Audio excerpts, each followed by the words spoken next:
not be able to stay home, brother.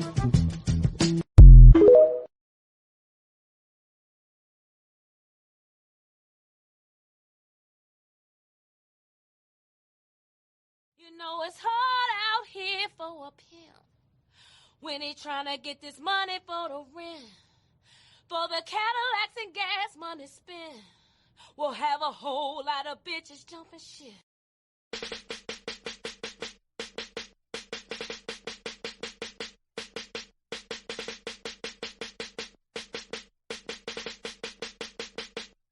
You know it's hard out here for a pimp when he tryna get this money for the rent, for the Cadillacs and gas money spent. Will cause a whole lot of jumping shit. You know it's hard out here for a pimp when he tryna get this money for the rent, for the Cadillacs and gas money spent. Will have a whole lot of jumping shit. What's going on, party people? It's your man, 50 Grand, the Godfather, Nate Milton, and you are about to listen to another excellent episode from the Nefarious Media Network. Since January of 2025, we have been putting it down for the crown, and we've been committed to bringing you truthful, thoughtful, turned-up commentary as it pertains to the worlds of sports, politics, pop culture, pro wrestling, entertainment, and life. Yes, life. This thing that we are all just trying to get through day by day. An electric word called life, as the man used to say. And that brings us to the drive for 500. Yes, 500 YouTube subscribers, which gets us halfway to monetization, and 500 Patreon subscribers. Patreon.com/Nefarious Media Network. That's our stretch goal for the year. Because if we hit those marks, it allows us the flexibility and the freedom and the funds, quite honestly, to do some more things here at the network, to be more consistent with our shows, to bring you new shows, and to bring some people on to help with production. So if you believe in us, man, if you believe in what we're doing here, because we got a lot of hard-working people, myself included, working 50, 60 hours a week at the shoot jobs, got families, got kids, got responsibilities, but we still do this, man, because we love this and we believe in this. And if you believe in us and you love the shows that we do, help us out, man. Help a brother out. Help a sister out. That's all we asking, because we are trying to change the game by any means necessary, even if those means may be nefarious.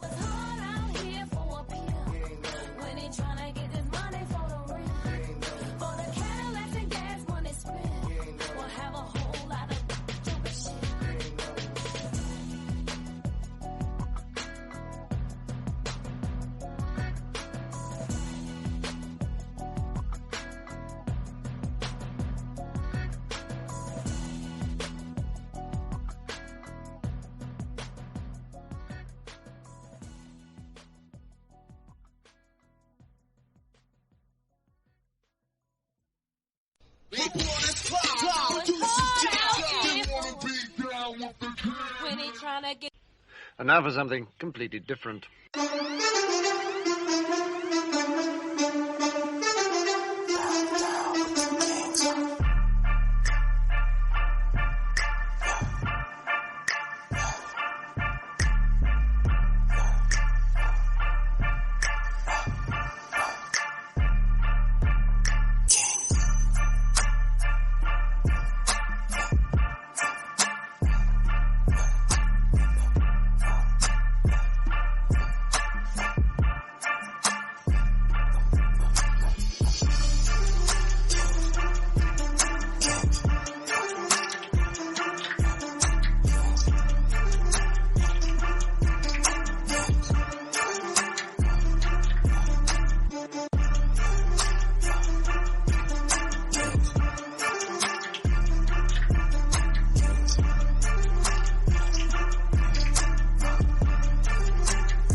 And welcome to the Kings of Sport, the program changing the game one show at a time, a.k.a. iTunes' most dangerous sports show, a.k.a. America's longest running sports program, produced and hosted by two or more African Americans who are not affiliated with a major network. What's going on, party people? I am one of your hosts, the Godfather, Nate Milton, and we have a big episode for you all today.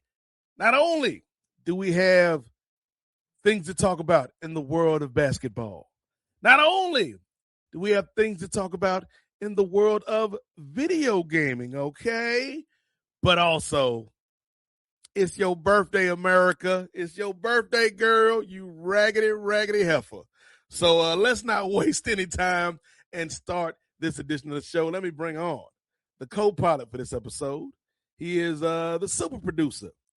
He is a man who is so prodigious and talented at his craft that many people refer to him as Caitlin Dark, a.k.a. the Caitlin Clark of podcast production. So let's bring him out here because I know he is more fired up and ready to go than anybody today to talk about why America is so great. Y'all give it up. You may remember this brother from the National Mall where he was live on the scene as our correspondent for UFC Freedom 250.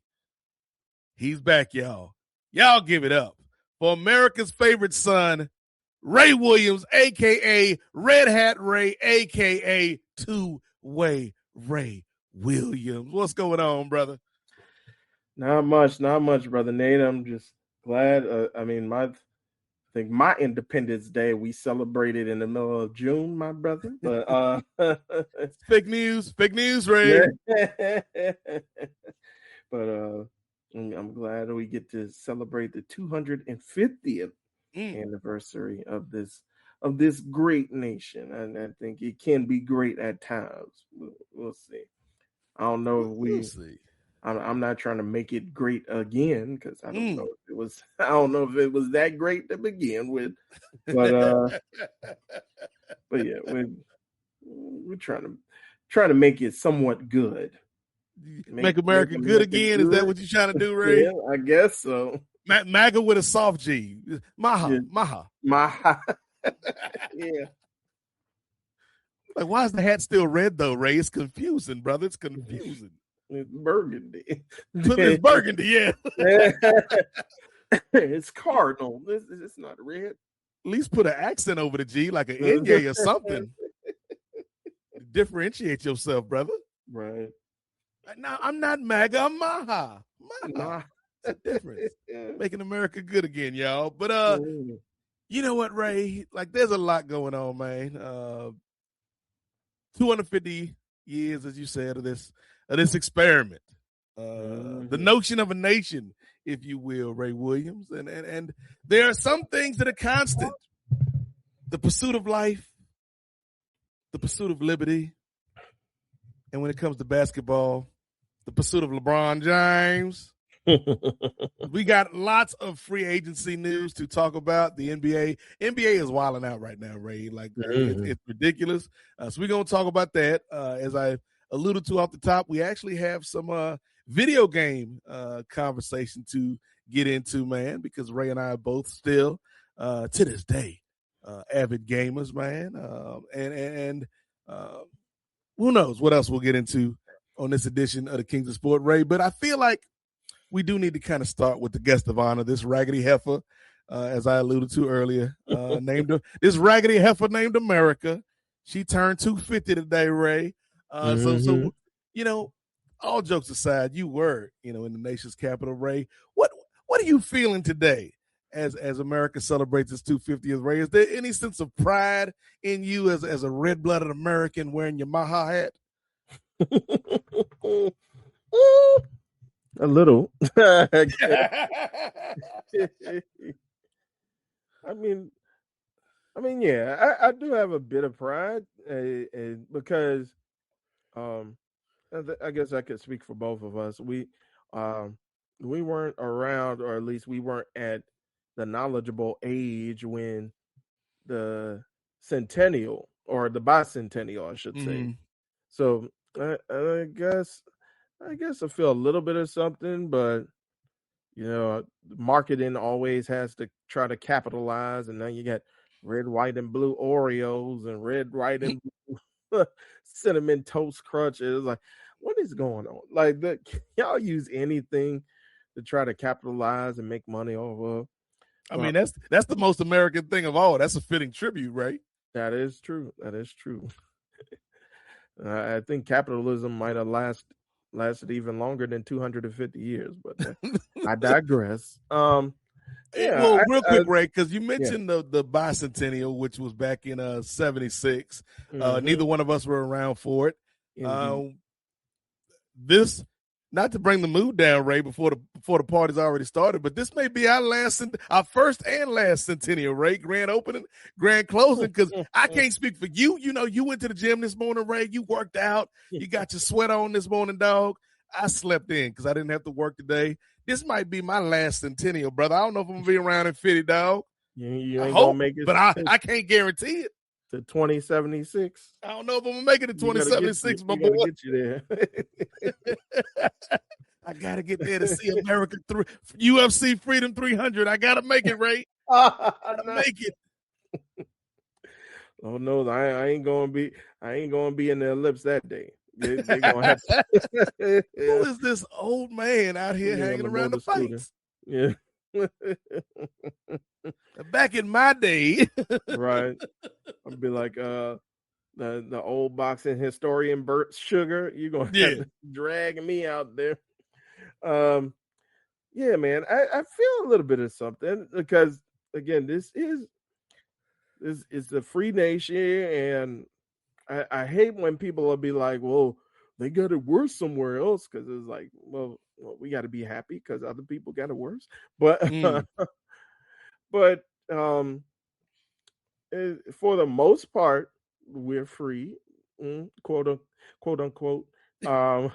It's like I know a lot of people fought before us, a lot of our ancestors and a lot of the elders have fought for us to get here and to make this country what it is, especially as African Americans, when the nation was pretty much built on our backs, or we built it on our backs.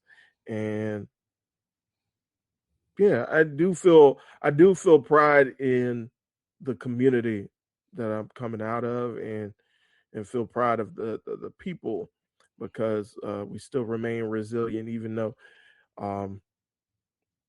I guess African Americans are the Will Smith to America's Ben Vereen daddy.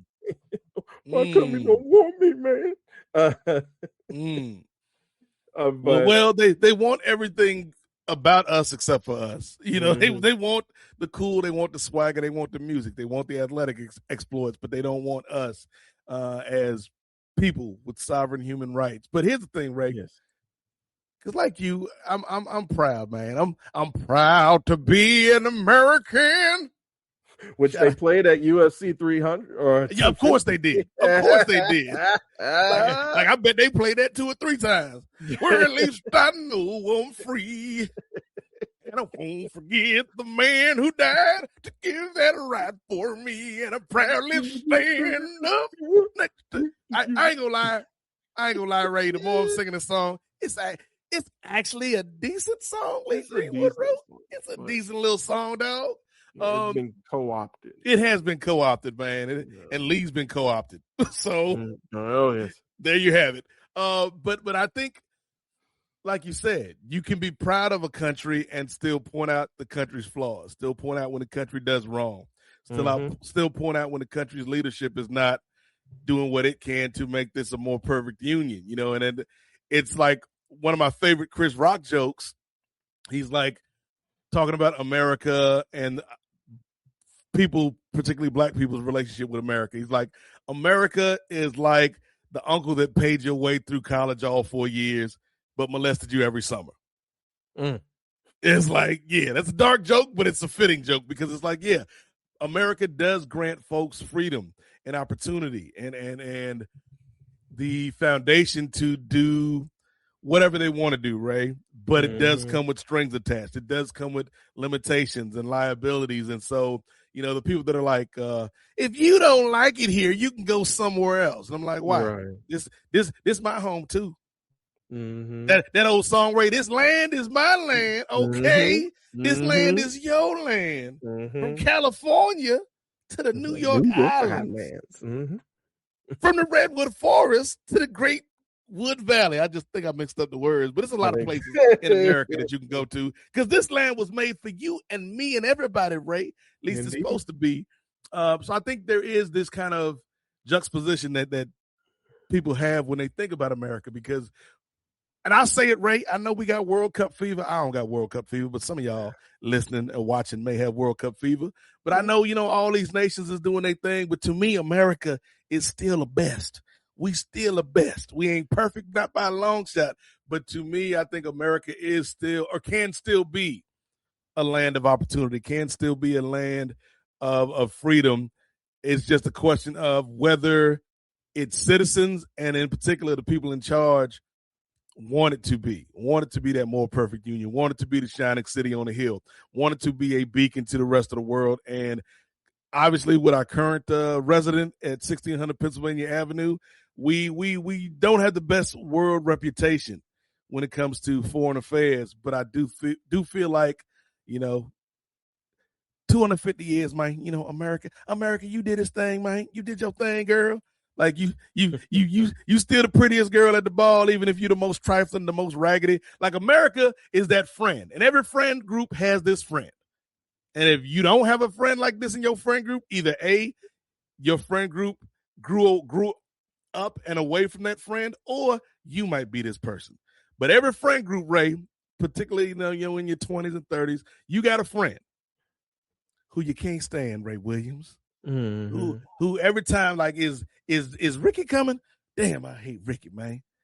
But every now and then Ricky do something good, man. And you like, that's my boy Ricky, man. You know what? You all right, Ricky. A lot of times it comes after like you ain't experienced this, right? But comes after a long night of drinking and some chaos that ensued, and you'd have made it through the other side, and you like, you know what, Rick, you all right, man. Hey, you all right too, man. But you don't want to hang out with Ricky because Ricky's an asshole and Ricky causes problems and Ricky stir up the pot too damn much and Ricky think he all that and he might be a little bit of that, but he ain't all that. And that is America to the world. Like, America coming, this raggedy bitch. But then when America come to the party and, it's been a crazy party at the end of the night, they're like Germany, like, you're not so bad, America. Like, you all right yourself, Germany. And that's how I feel America is on the world stage, Ray. Like, we're the obnoxious friend, but we're still a friend, or we can still be a friend. Yeah, I totally agree. And yeah, I think, some years is like we're more friendly than others. It's like some years, why do I hang out with this? You can question your whole life trajectory. Why do I still hang out with this man? Canada, America be getting on Canada and Mexico's nerves. They're like, mm-hmm. We always associated with this dude. Right. Like Mexico, you gonna get him straight? No, man. That Canada, you the one, Canada. You got to get him straight. They don't listen to me. Right. Right. They just try to keep me down here. They don't even want me up there. They renamed my golf. Right. They won't even let me have this golf, cuz. Right. America be tripping. Damn.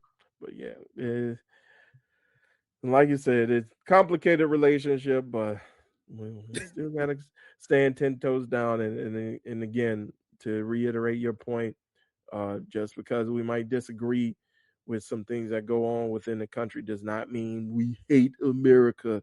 Yeah. That means we love it. We love it enough to want it to improve and to progress and to be better. So we hold these truths, Ray, to be self-evident, okay? That all men are created equal, right? Mm-hmm. And when I meet Thomas Jefferson, I'm going to convince him to put the women's in the sequel work. I don't know how we got on that Hamilton tangent, but yes, like for all these so-called patriots out there, man, if you're really about America and freedom and liberty and justice and the Constitution, then you should be working alongside folks trying to make this country better, trying to make it that more perfect union, instead of keeping your narrow-minded view of what America is and using that as a bludgeon to beat people over the head with it. If you don't like it, you can leave it. Like, nah, that ain't how it works. Right. We all need to work together to get this place to where it needs to be.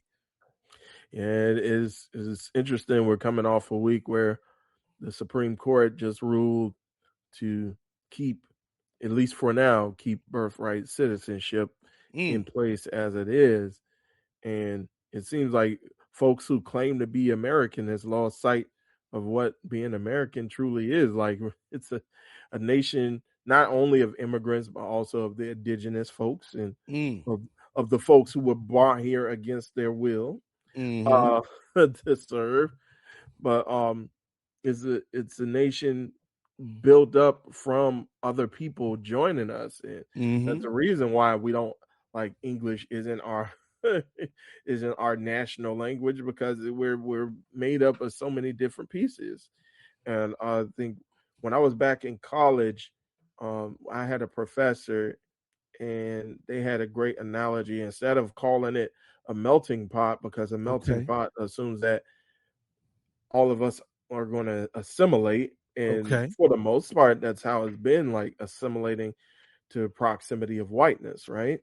But instead of seeing it as a melting pot, we should see it as a mixed salad. And I know your vegan ass love that analogy. Like, ooh, tell me more. I didn't disagree. I didn't disagree. But it's like, instead of trying to melt things down and make it shape to one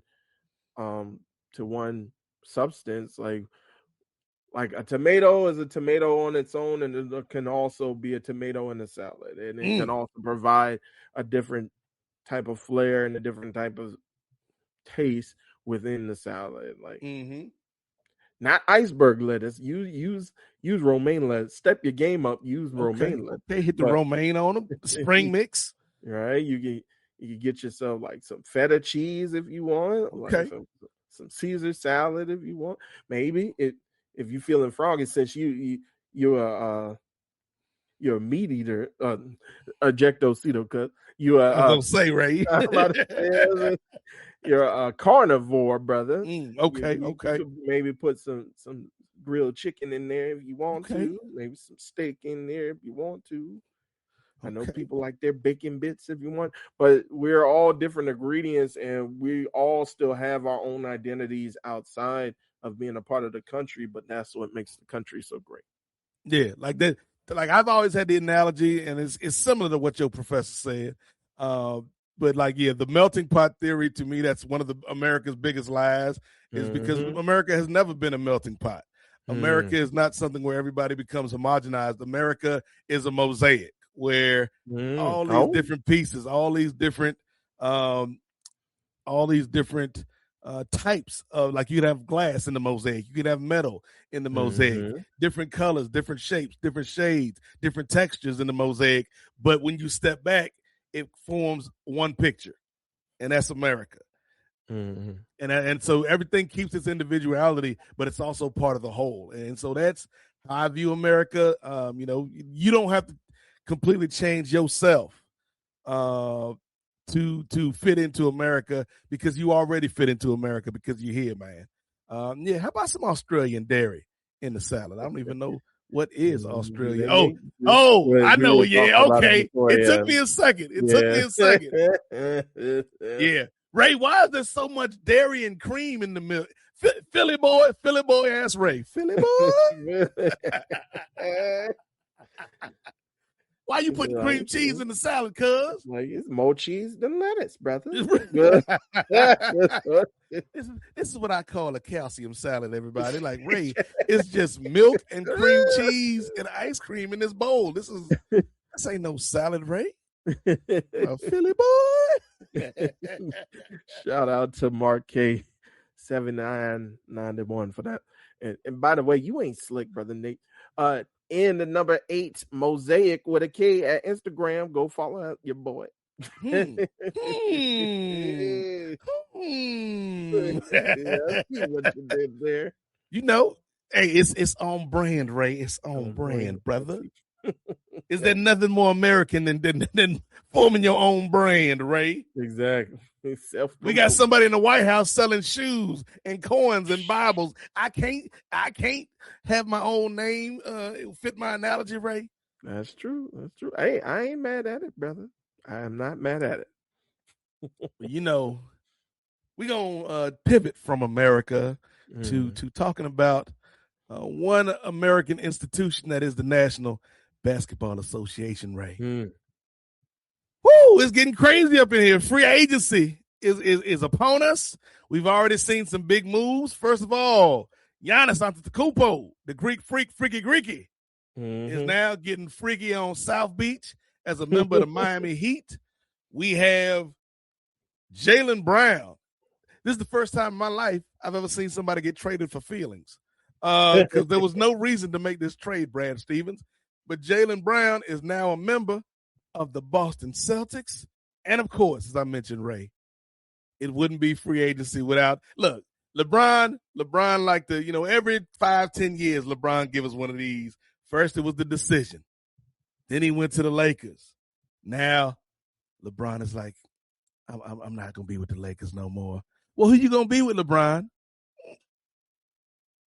LeBron? LeBron James is once again holding the sports world hostage, metaphorically speaking, because we don't know where the king is going to go. Several topics are available up on the board, but it's a lot going on in NBA free agency. Ray, where would you like to start, brother? Well, I guess we can go ahead and start, like you said, with what was, at least a couple weeks ago, the biggest move, and which kind of possibly facilitated one of the other big moves that happened not too long ago. Let's go ahead and start with Giannis. Giannis Antetokounmpo goes from the Bucks to the Heat. I think this is one of the rare trades, Ray, where both teams kind of got what they wanted and needed from the trade. The Heat, as we all know, ever since LeBron and Dwayne Wade left that organization, they've been searching for a quote-unquote whale, like Pat Riley's always going whale hunting, and he missed out on KD. He missed out on Giannis the first time around. He got Jimmy Butler there, but Jimmy wasn't really a whale per se. They've developed Bam Adebayo, Bam out of the bio, as Kendrick Perkins would say. They developed Bam, but he's not that whale quite yet. And so now they got Giannis, the whale that they've been looking for this whole time, and they've teamed him up with Bam. And some people are saying, Ray, that this could also be a move to facilitate LeBron coming to join the Heat, because the one thing that LeBron is sort of declining in, that we can all objectively see, is he's not the defensive player he once was in his early 40s. But when you got Giannis and Bam in the paint, you ain't really got to be a defensive legend. You just got to play your part. So what did you think about the Giannis move? Because I like it for the Heat, but I also think Milwaukee got a decent return on that trade, not only with the number one picks, but also, bringing somebody like a Tyler Hero to that team. I like it for both sides of the deal. Yeah, I feel the same way. I think both teams won in this particular instance. I think Miami, for I believe what they believe their goal is, they're trying to win now. So, like you said, you got two defensive giants who are going to clog up that paint. And you also got Bobby Portis as well, along with the deal. So he's a decent player, but it does shift to being a quite older team than what it was before. And with the Bucks, you got some young up and coming players who could possibly be superstars, and Tyler Hero and Jaime Jaquez. Yeah. And then you also have some draft capital that you can use. Hopefully you use it wisely. A big thing is going to be if they keep Doc Rivers around as coach. And if they do, if he's going to be willing to go through go through another rebuild, and I he's think not Doc will be he's willing not to getting do what he any got to younger. do for that check. What'd you say? I think Doc will be willing to do what he got to do for that check, Ray. Yeah, but he's not getting any younger though. It's So it's just like, business, Ray Williams. It's business. I'm gonna coach these boys up. I'm Doc Rivers, y'all. but we'll see, and then just because we know Eric Spoelstra can pretty much make anything happen. Mm-hmm. If you give him just some decent pieces, he can make anything happen. So yeah, I think, like you mentioned, I agree with you. This is a good move on both ends. Although you can say, well, then Miami Heat, they have to give up that much, but on the same token, it's like you take a chance and you do your best so that you can win within the next, or as soon as you can win. So Yeah, this is a win now move, especially when you consider Pat Riley's age. Pat Riley, like yeah. I damn sure ain't gonna be at the next centennial celebration. Mm-mm. So we gotta make this happen now, fellas. And so yeah, that's why you give up somebody like a Tyler Hero, or particularly somebody like a Jaime Jaquez, who I think with some more development could be a starter for 10 years in this league. But it's interesting, Ray, because this is a pretty even trade, right? Mm-hmm. Let's talk about a trade that wasn't even at all, Ray. Let's talk about one of the. I will say it, Ray. I don't like to call people dumb, so I'm not gonna say that Brad Stevens, who we know to be smart, Ray. I'm not gonna say Brad Stevens is dumb. I would just say in this particular transaction, Brad Stevens displayed the characteristics of somebody who is a dumb person. Okay, but I'm not calling you dumb, Brad, because Brad Stevens gave up Jaylen Brown, one half of the duo that helped Boston secure another world championship, trades him in the conference to the Philadelphia 76ers for Paul George and a hill of magic beans. What did you think when you heard this news, Ray? Yeah. And as I alluded to before, I think this was facilitated because I believe originally, and there were a lot of people that kind of speculate on this, Brian Windhorst being one of them, that the Celtics originally wanted to make a trade happen with Giannis and send Jaylen Brown off to Milwaukee, but that fell through. There's been some disputes with other teams as far as the value they're getting for Jaylen Brown, especially with him being still on the Supermax, and I believe having 3 more years on a Supermax contract, which he's making, I believe, at least $58 million a year. Mm-hmm. So, and I think, again, speculation is that Jaylen Brown got frustrated once he did find out that they were trying to move him off and didn't succeed. Then he's like, do they really want me? I think that's our theme today. You really want me, dude? You don't really want me. And so I think there's only so much you can do. It's interesting because when you go back to the Celtics had a different regime in the front office, but when you go back to Kyrie Irving and him having his frustrations with the team, and then Jaylen Brown being one of the vocal folks that was like, "Oh, if you don't want to be here, then you ain't got to be here." And so it's like now how the turns have tabled when you're put in a similar position. And I'm sure he didn't want to leave, but I think they forced his hand when he heard, especially with the season that he had, to where we weren't expecting a lot from this team, especially with Jason Tatum being hurt for most of the season, but Jaylen Brown just being able to lead and will this team. At least he said it was his favorite season, Ray. Yeah. Even over the season they won a title in. Right. And I think I kind of figure out why he said that, and I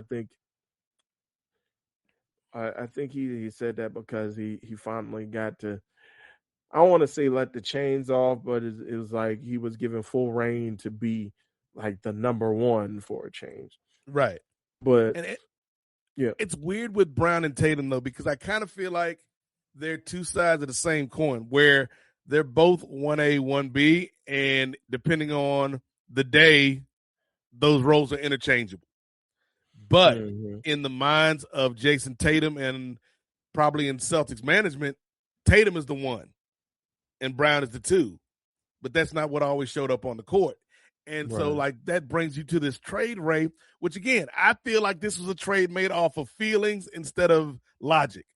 Because logic would tell you, you said Jaylen Brown has 3 years left under contract. right. There was no pressing deadline that made you trade this man. The only deadline that was there was one that you imposed on yourself, because the secret got out that you had tried to trade this man for Giannis. It didn't work. So Jaylen Brown obviously is going to feel some type of way, and we know his presence on social media, particularly on his Twitch channel. So he's going to talk about it. All you had to do was stay quiet. Keep your head down.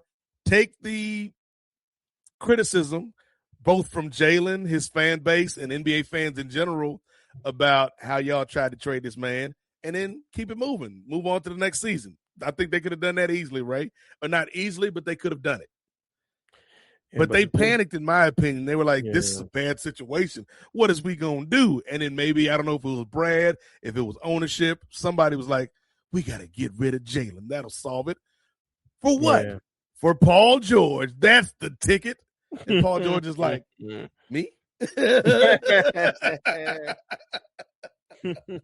You mean me? Go, like, pull that trade back up, Ray. Read to the people what Jaylen Brown, perennial all-star, was traded for. All right. So all Philly got was Jaylen Brown, and in exchange, Boston got Paul George, a 2028 first-round draft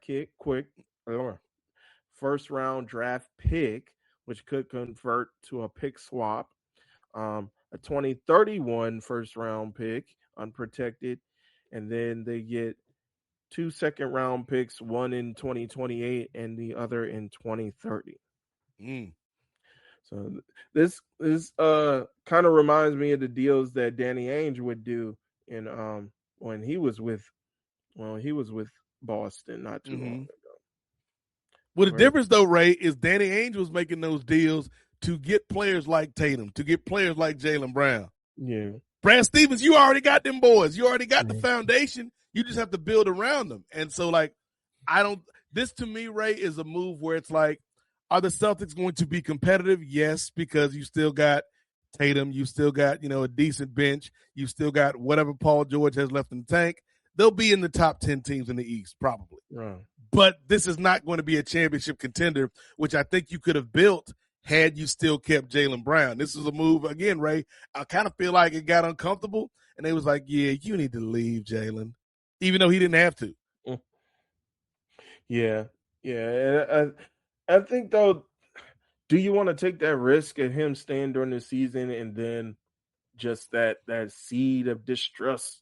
Because I think somebody mentioned, I think I was watching something from either like ESPN, but somebody had mentioned that within his address or within his statement before he went, and we'll get into that a little later, before he went on stream, as you mentioned. But prior to that, in his statement, he didn't thank the team. He didn't thank he didn't thank his teammates. He didn't thank the coaches or the front office. So I think the seed was already. I want to thank me for putting up with this nonsense all these years. Congratulations, Jaylen. Just, do you want to continue to have that seed grow throughout the season, and then that distrust amongst him and the rest of the team to kind of fester? And then poor Joe Mazzulla, he just looked lost all the time. So But it'll be interesting, especially with Missoula. I think Ray, you bring up a good point, but I feel like if that's what you want to avoid, there are better ways to avoid it, particularly if some of these other deals that were rumored were out there.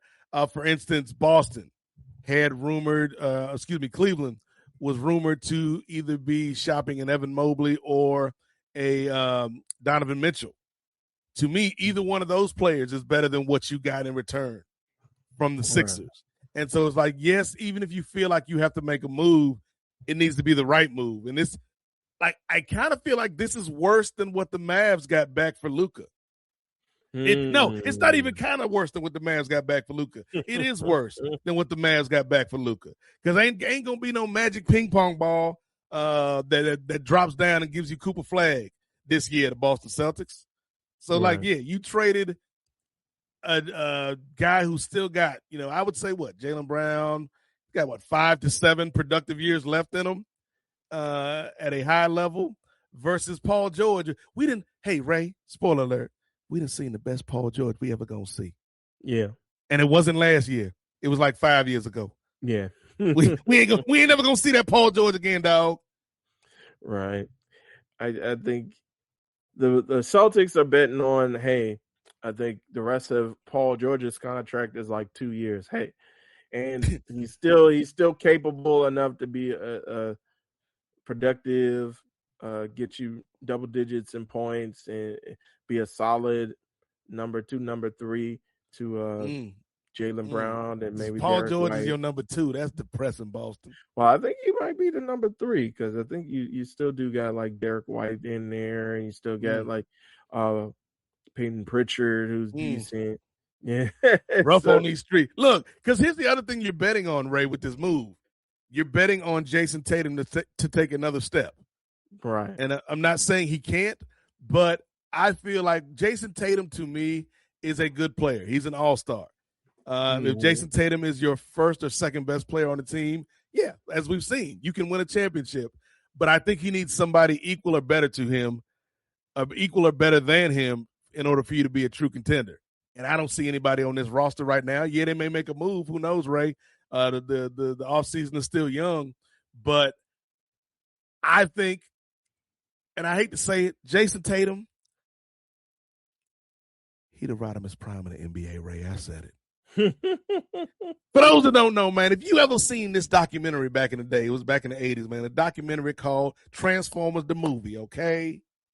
It was an animated documentary, which is rare. You don't get a lot of animated documentaries, right? That's true. And it told the true story of these robots, right? But they was in disguise from the planet Cybertron. And their leader was this dude named Optimus Prime. And everybody knew he was the leader. It was unquestioned, Ray, because he had the matrix of leadership in his chest. And when Optimus Prime, spoiler alert, was killed in this documentary by the Decepticons, you knew that they was bad because of the title of their name. They was the Decepticons, Ray. Mm-hmm. When they killed Optimus Prime, the matrix of leadership had to go from Optimus. I think at first it went to Ultra Magnus, and then it went to Rodimus Prime, who was known as Hot Rod at the time. He got the matrix of leadership, and he became Rodimus Prime. And even though he was like a good leader, he was like an all-star, Ray. Rodimus Prime was like an all-star. He put up numbers. He had a bag. Ain't nobody like, man, this dude Rodimus better than Optimus in his prime. You know what I'm saying? It was like Rodimus was okay. He could get the Transformers to a certain level. And I feel like that with Jason Tatum. Like, I don't feel like, particularly after the injury, Ray, I don't think Jason Tatum is going to take another step. He may prove me wrong, but I don't think he's going to be the centerpiece of the Celtics winning a championship in the next 5 years. I just don't see it. Well, I think a lot of people are seeing the opposite, because I know that there were quite a few people, even before they won the title, and they were just like, well, Tatum has all of the potential to be one of the best players, if not the best player in the league. Like, he has all the potential of being the multiple time MVP. So I think a lot of people do see that he still does need to, or have room to take another step. I think it's all depending on the mentality of Jason Tatum, and whether he sees now that the Celtics are all in on him being the leader of the team. Whether he's going to take those steps to lead the team and to take those steps. And I hate to do this because I'm like, I'm not a Kobe stan, but I know a lot of people are Kobe stans, and so is he going to be able to put the attention to detail like a Kobe Bryant, to where it's like, all right, well, now I have to dig in and now I have to focus. I can't slack around anymore because I did have somebody who was on the same level as me who was helping me out and we were helping each other out. But now the team is solely dedicated to me, like putting this team on my back. So, and I don't, and the rate to that hypothetical, it's two reasons why I don't see that happening. Because I do think Tatum can get better and the team still be a bit of a distance away from winning a title. I think that can be something that happens. Kind of like we saw Scottie Pippen that one season with the Bulls when MJ went away. Like Pip stepped up, but the Bulls weren't really that contender like they had been with Jordan. But I think when you talk about Kobe, we all love Bean, man. I think what helped Kobe was A, that maturation process, but B, the Lakers also went out and got Pau Gasol for a pile of magic beans from the Grizzlies. yeah. And I don't think in this equation, Paul George is the player that Pau Gasol was at that point in his career. Well, that's the thing, though. I think they could still make moves. And do you think they're going? And that could be a question I pose to you. First off, do you think they can still make moves by the beginning of the season? Is there any strong moves that they can make? And do you think one of those moves involve shipping Paul George? Because we've seen it done before where people they'll get it. I think it happened with Drew Holiday not too long ago. He got to Portland and it was like, oh, sorry, we're gonna send you somewhere else. I think you can, Ray, but like the question is what you gonna get in return for Paul George? Because I hate that this has become a Paul George bashing session. Because it's like Paul George at this point is like he all right, Ray. He all right. He's fine. He's like Leo Rush. He's fine. He's fine. And then Andrade just walks up. How you know? He's fine. But I feel like with Paul George, yeah, you can get some value for Paul George, particularly if not this year, next year, when you talk about expiring contracts and the value that they hold in the NBA. But I think with the Celtics, the best you're going to do is get some good role guys in exchange for Paul George. And that can help you like fill out your team, but it's not going to, like, I think you do need another star. And whatever you want to say about Jaylen Brown or the way he conducted himself on the streams and whatnot, Ray, like Jaylen Brown was definitely a star. And I think even with some of the friction that people attribute to that partnership, I think it actually made them better.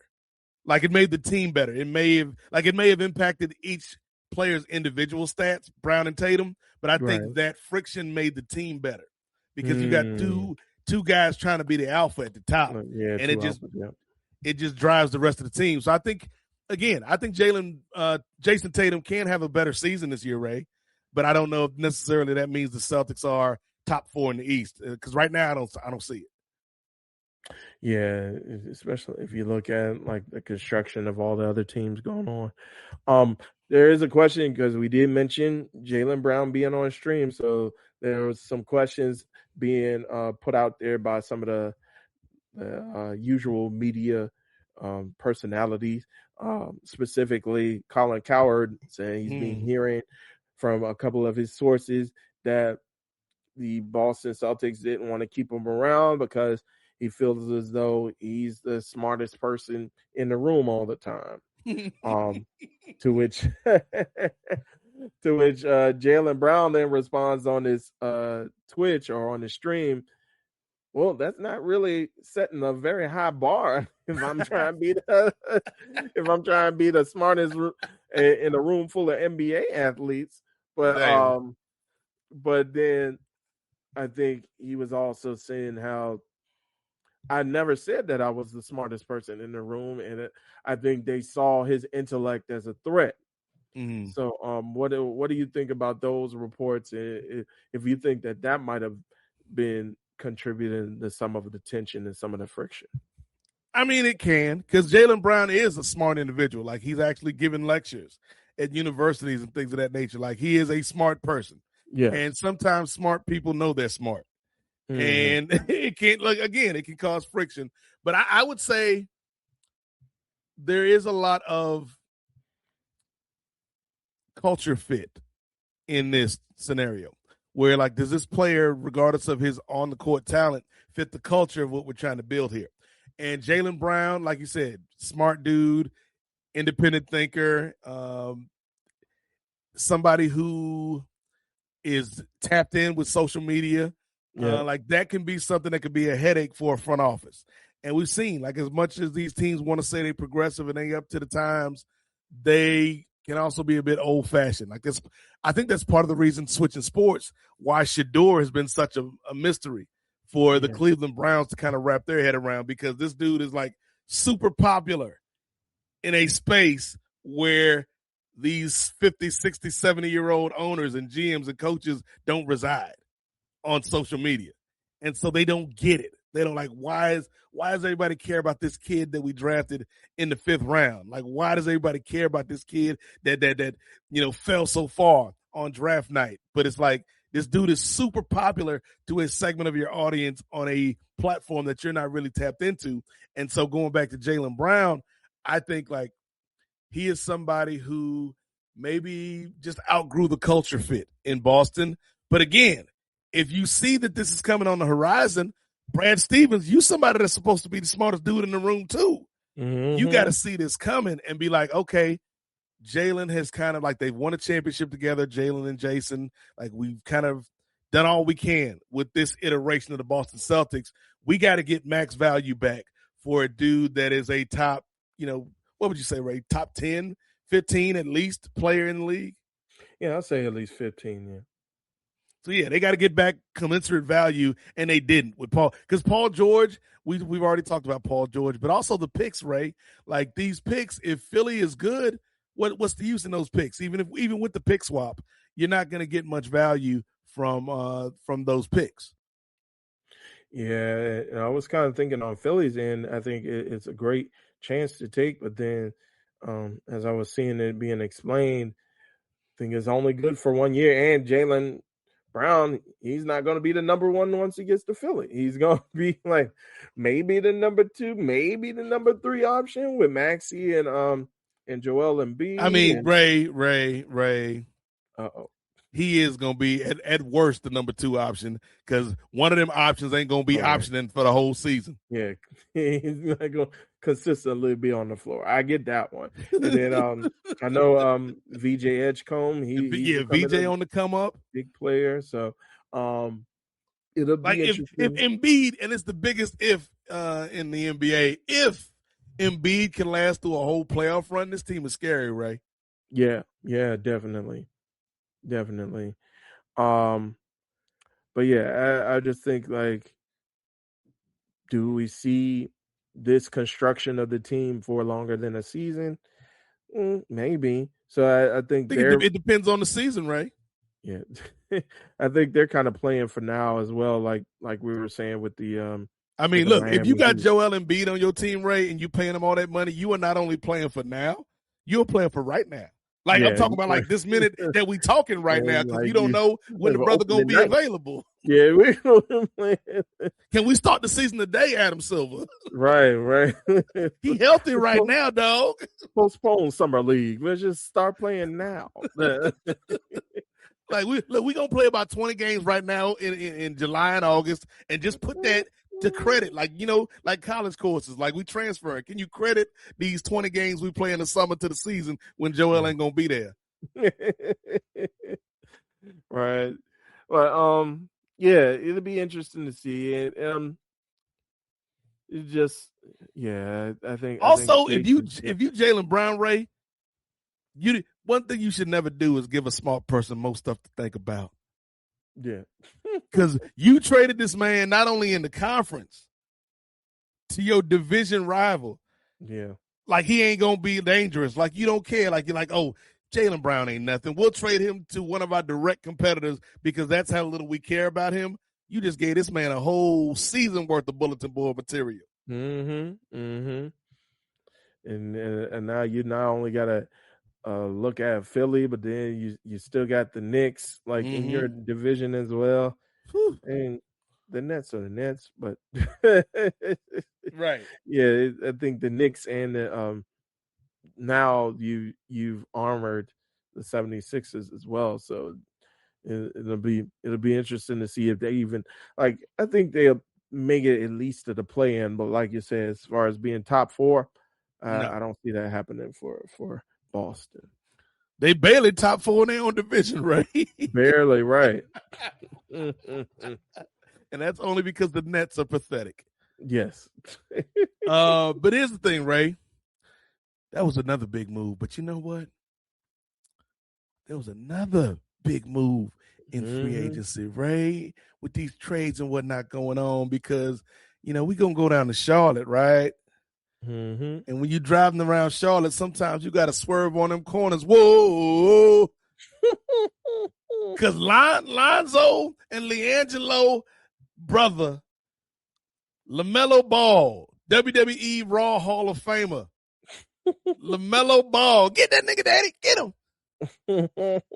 LaMelo Ball is now a member of one of the most unserious teams, and I mean this in the best, most positive way possible, Ray.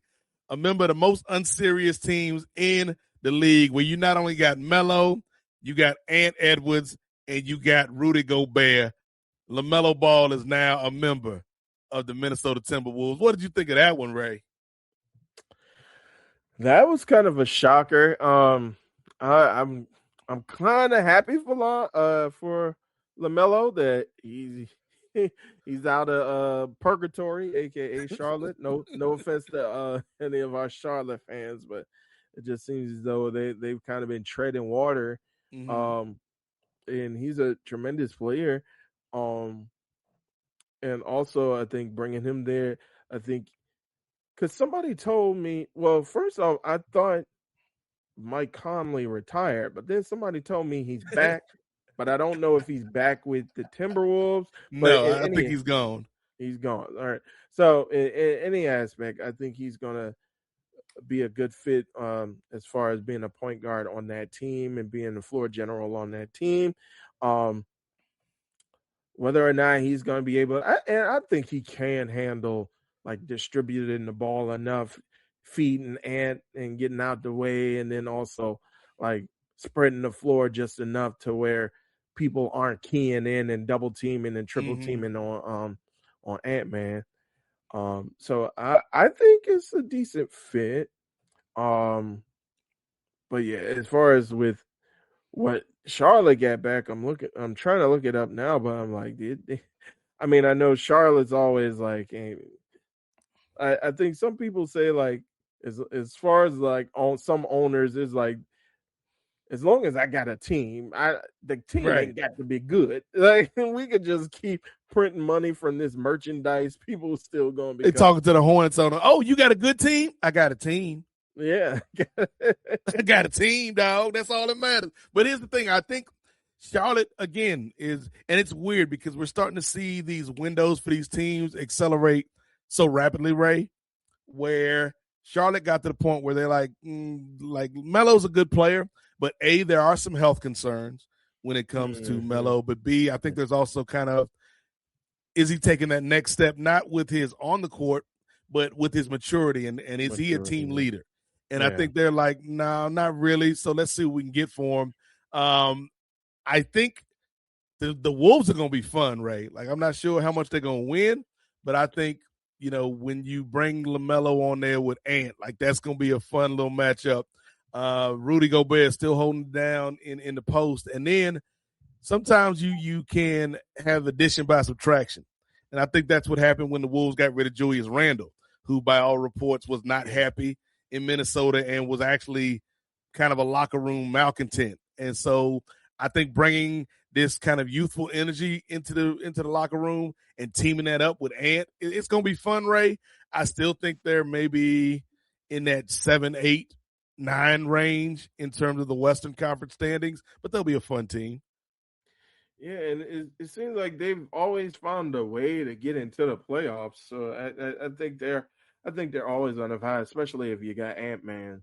I think they're always going to find a way to get into the playoffs. But like you said, with LaMelo, I think the question's been maturity, and I think the same could be said for Anthony as well. Like is he, like, we know he has the talent and he has the build, but like is he going to take that next step maturity wise to be like, all right, let me hunker down and stop playing all the time and like let me get serious. Like I think he did have some of that series even when he came on board and Cat was there. Mm-hmm. And it seemed even in their press conferences, like their post game press conferences, it seemed like Ant-Man like was the more seasoned, more veteran presence, because it just seemed as though he took to the leadership role so fast, and it seemed like Cat was like fading that back and kind of allowing Ant-Man to kind of be the voice of the team. So I think Ant wants that. Like we saw it during the All-Star break when him and Wemby were kind of the ones to step up and be like, hey, we're going to make the All-Star break good again. Maha. But I think when you look at damn, they better give LaMelo winter tires as a signing bonus. That's or a chauffeur. How about that? Like you can't be driving nowhere, Melo. Don't be driving to Lake Minnetonka. Don't be driving to none of these places in Minnesota. And WrestleMania ain't coming, so you ain't got to be speeding nowhere, LaMelo. But I feel like when you look at Ant, and this is one of the reasons I wanted the Hawks to do whatever they could have to draft Ant-Man, because I think him and Trey would have been something in that backcourt. But I think he comes in with a natural leadership, even though he is young, even though he does like to play around sometimes. And so I'm hoping he can be a positive influence on LaMelo versus LaMelo bringing out the more juvenile aspects of Anthony Edwards. Right. So, yeah, it'll definitely be interesting to see how that goes. But you want to talk about people maturing, Brother Nate? What about another team or another player that was seemed to be one of, if not the best young American players in the league and has had some drama? Throw the grenade. So Ja Morant has been shipped away from Memphis to the Portland Trailblazers in exchange of forward Jeremy Grant and forward Chris Murray. How you feel about that? They was just like, you need to leave, brother. You need to. We don't care what we get back. You gotta go. You gotta go. But here's the thing, and we talked about this a little bit in the Nefarious Media group chat. Like, I kind of feel like this is the NBA Big Brother program, because they like, look, Ja, you 1 or 2 more incidents from getting kicked out of this whole league, so we gonna send you to Portland for a year or 2. Dame's gonna be your big brother. You follow that man, learn how to be a professional off the court as well as on the court. Get your game back, because it wasn't that long ago, Ray, when Ja Morant was in that conversation for who's the new face of the league. Like, it wasn't that long ago, and then because of injuries, because of off the court stuff, he just kind of had his image tarnished. So, like, I think if Portland is a good place because there's no expectations for this Trailblazers team, and he can just get his game back. Like I said, learn from Dame, man. Like, that's about as good a mentor as you could ask for somebody in Ja's position. So it's not this, it's not the greatest place to go play. What I mean by that is I'm not talking about the city of Portland. I don't need the people of Portland coming after me like the people in Memphis came after LeBron. But in terms of the NBA, like, Portland's not going anywhere anytime soon. But I think from a rebuilding standpoint, it's actually going to be a good place for Ja, I think, Ray. I think so too. Just make sure there's no gentlemen's, or at least the closest gentlemen's club is like 20 miles away. Don't, don't make sure you stay out of those. But I think this will be a good fit for him for now. Whether or not he's going to stay there long term is going to be a big issue. And it just seemed like Portland has been, over the last couple of years, just been the land of misfit toys. It's like just send Dame back, send DeAndre Ayton up there for a year or so. Let him see if he can be a good fit, and we'll talk about where he might be going or where he did go. Go Wizards, go! And but yeah, I mean, we'll see, and especially with like the whole I don't even know who is their coach, because I know Chauncey. He definitely it ain't Chauncey. It ain't Chauncey. So who's the coach up there? I believe it's Tiago Splitter. Okay, as Stephen A. Smith would say, Tiago Splitter. I think it's still Tiago. I might be wrong though. Well, brother Splitter, it's gonna be like you thought you were earning your paycheck last year. Like, definitely going to be tough handling that, but I think it'll be a good fit. And I think what's that guy's name? Avila. Denny. Denny Avila. I think he's been a decent fit up there as well. Former Wizard. Oh yeah, I remember him. So yeah, like you said, not too many expectations out of Portland, and I think they snuck up on some people last year too. So I think he's going to make them better. But like you said, I'm not expecting them in a similar vein as the Celtics. I'm not expecting Portland to be a top 4 team in the West. But you know who made some moves, Ray, trying to be a top 4 team. I don't think they accomplished that goal. But you know, the Lakers have had many different eras, Ray. Back in the 80s, we had the Showtime Lakers with Magic and Kareem and them boys. Then we had the Lake Show. Shout out to that version of the Lakers. Cancun, 1, 2, 3, Cancun. Then we had the Shaq and Kobe Lakers, man. It was cool.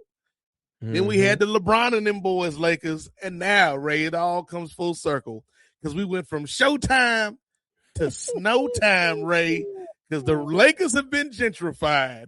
They done paid Austin Reeves all this money. Luka's back in the building. They got Walker Kessler.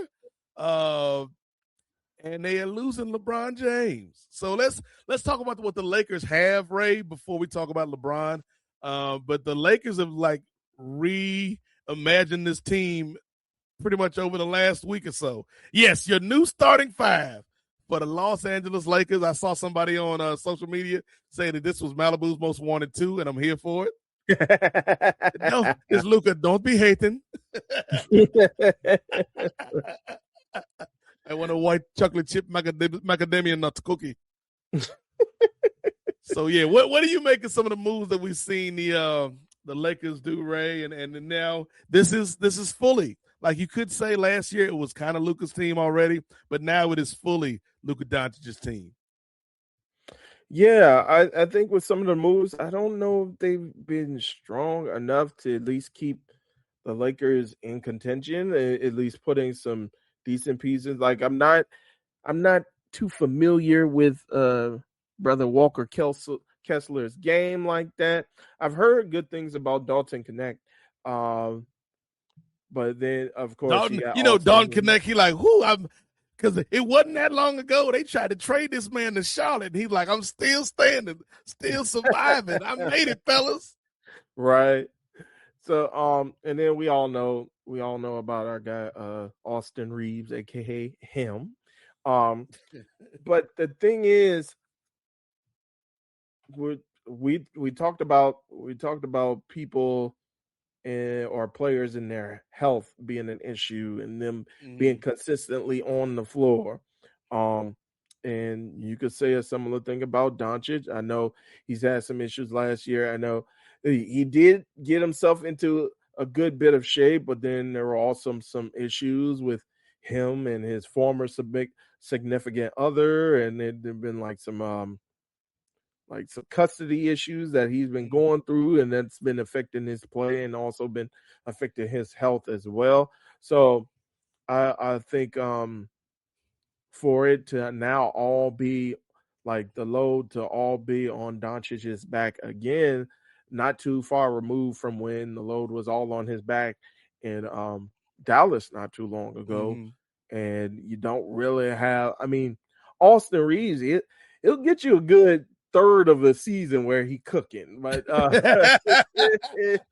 I don't know if he could be that consistent number two. Like, I don't think that to me is the biggest point of all of this, Ray, because they did make some other moves, like bringing in Colin Sexton, who I think is a sneaky good move for the Lakers. Yeah. But I think their success, yes, you say Luka has to play a big part in that, Ray, but to me, more than anybody, the Lakers are going to go as Austin Reeves go, because you paid this man all this money. They told me all year last year, Ray, that LeBron was the third best player on the Lakers, and I'm like, is the second best player in the room with us? Because Austin Reeves, like you said, man, like he would have games where he would just go off and look like a top 15 player in the league, but then there'd be stretches where he was just kind of average. He was good to average, and then he was hurt, and so. To me, it's like if you really gonna step up and be the Robin to Luka's Batman, then like we need to see Austin Reeves kind of take that next step and show that he is one of the best, emerging young players in the league. I think this team, like I like the Walker Kessler pick. He's a good rim protector, and it gives Luka some size in the middle, because that's the other thing with this team. They are gonna be a liability in terms of defense, particularly in that backcourt with Luka and Reeves. So the front court's going to have to do their part to hold up on the defensive end of things. I think the Lakers are at best maybe the sixth best team in the West. I would put them anywhere from 6 to 9 in terms of where I'd rank them in the West, depending on how the season plays out, health and all that stuff. I think it's a good first step to rebuilding this Luka version of the Lakers, but I do think they're going to need another offseason to finally find the right mix of guys for this roster. Yeah, and you did mention a solid pickup with Colin Sexton, who's probably very excited to be out of Utah. I know Ace Bailey like, take me with you. Ace Bailey like, wait a minute, we can leave Utah? Why didn't you tell me this? Danny Ainge? I know, right? You tricked me. You said this is a lifetime contract. Right. I was like, that doesn't sound right, but Danny knows what he's doing. But yeah, you're talking about some of the pieces that are on the Lakers, brother Nate, but one piece that is no longer a part of the Lakers and whose future is up in the air right now is one King of Akron, brother. Oh, you don't want to talk about DeAndre Ayton, Ray? You don't want to talk about your big signing? We could come back. He could be one of the scraps that we could hit, like one of our quick hits that we can hit. But what do you think about LeBron James's future, and where are some of the key places that you think he can land? And like you said, this possible last dance season for him. Ray Williams. They tried to tell me, Ray, that this was a new generation. They tried to tell me that this was Wemby's league. They tried to tell me that it was all about the New York Knicks. Bing bong. They tried to tell me, Ray. They tried to tell me it was all about Cooper Flagg and VJ Edgecombe and the new generation. They tried to tell me, Ray, that time has passed LeBron James. But once again, LeBron James shows, Ray, when he talks, people listen. He like E.F. Hutton, dog. And for those that are too young to know who E.F. Hutton is, it was a commercial. Back in the day, it was a bank commercial. And it was like, when E.F. Hutton speak, people listen. And it was like everybody at the board table, they talking. E.F. Hutton just sitting there. And he's like, well, I think we should do this. And everybody's like, oh, snap. E.F. Hutton just said some shit. When LeBron James says stuff, people listen. So LeBron told the Lakers. So first of all, shout out to LeBron James. I know Father's Day was a couple weeks ago, Ray. But LeBron James, Father of the Year, for getting Bronny that new contract and then bouncing. Man, you're gonna just leave him in LA. At least you close to home, Bronny. You close to home, Bronny. I secured you. Look, I secured your future for at least 2 seasons, Bronny. Yeah, you on your own. You're on your own after that, unless I own a team 2 years from now. Mm-hmm. So Bronny is staying in LA, and LeBron is leaving.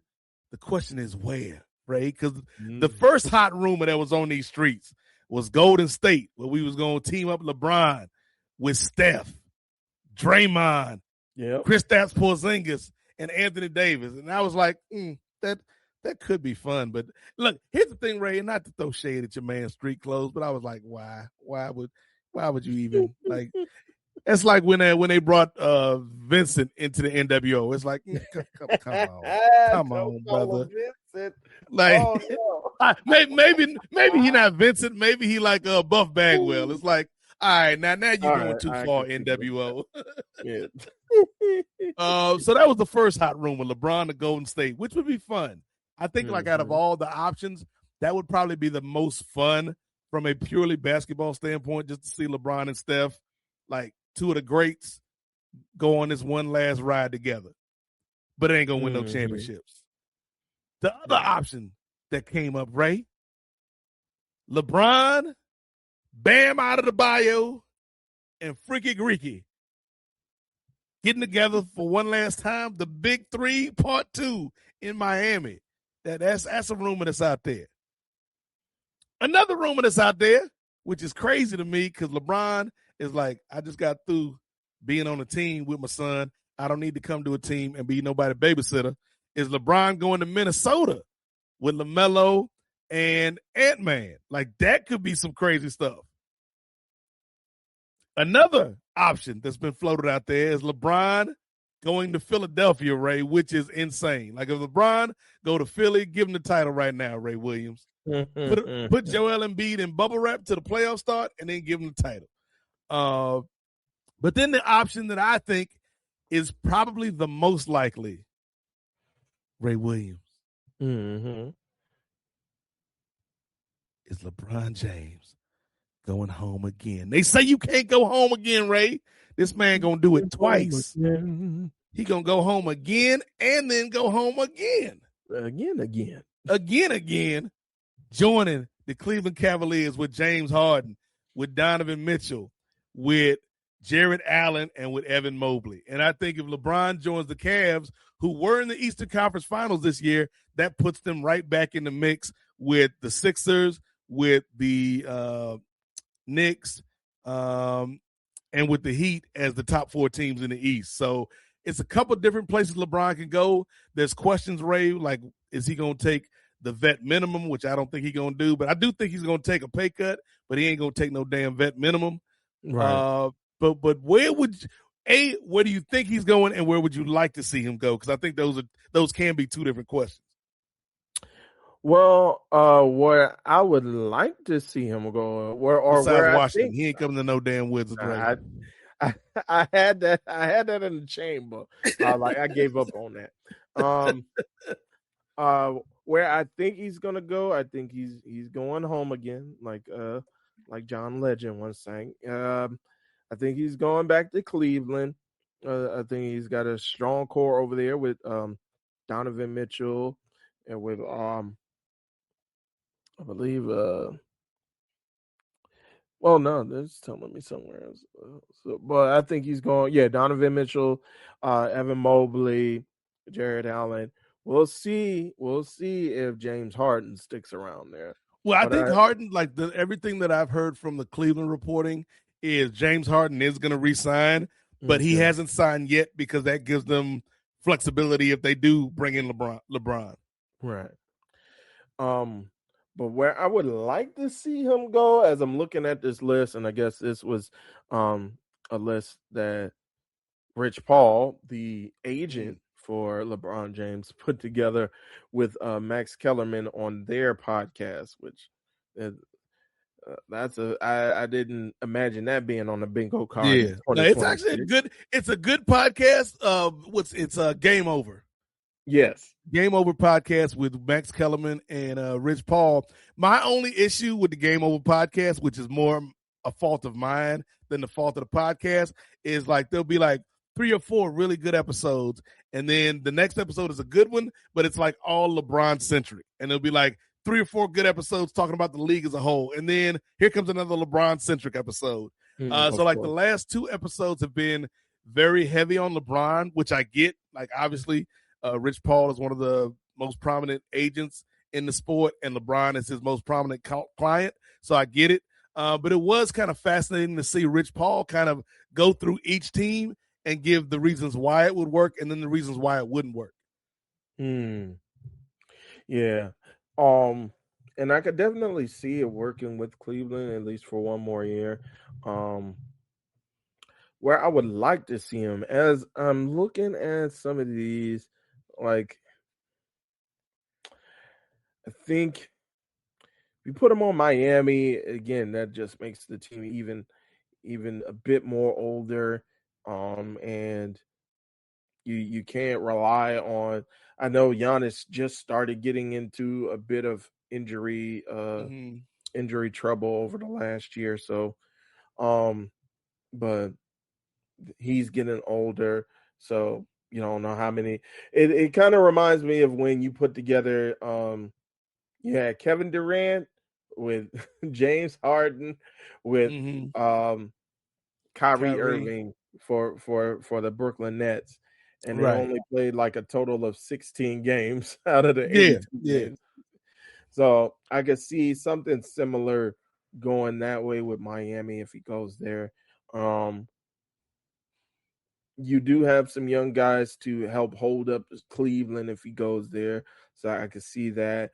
Like you said, if he goes to the 76ers, is game over. Cancel Christmas, as the folks like to say. But where I think would be a fun place and where I think it would 100% not be an option for him, I see down below, who's that? LaMelo? Who's that? Gobert? Who's that? Going to Minnesota, like you said, a fun enough team going there, and maybe him being like the team dad there. I think that would be interesting. That's where I would love to see LeBron just be like, where did they get Rich? Why did you put this on the board? Just LeBron, just every other game, he just yelling at LaMelo like he used to yell at J.R. Smith. Yeah. What are you doing? Having to deal with LeVar off the court, man. LeBron too old for this, right? He too old. LeBron, pass the ball to my son. He never lost. But that I think you and me, we the same LeBron. We both basketball legends whose son play in the league. Right. We both icons in the game. LeBron James, you want to sign to the big baller brand? Like, well, no, I don't. But LeBron, don't talk anything about Jason Whitlock, because all he know about is snacks. But I think that would I would only love to see that just for the sheer chaos for him to go to. Now that would be a fun game or two, Ray. Like I don't want to put LeBron through that for a full season. But then I also see on here Denver. But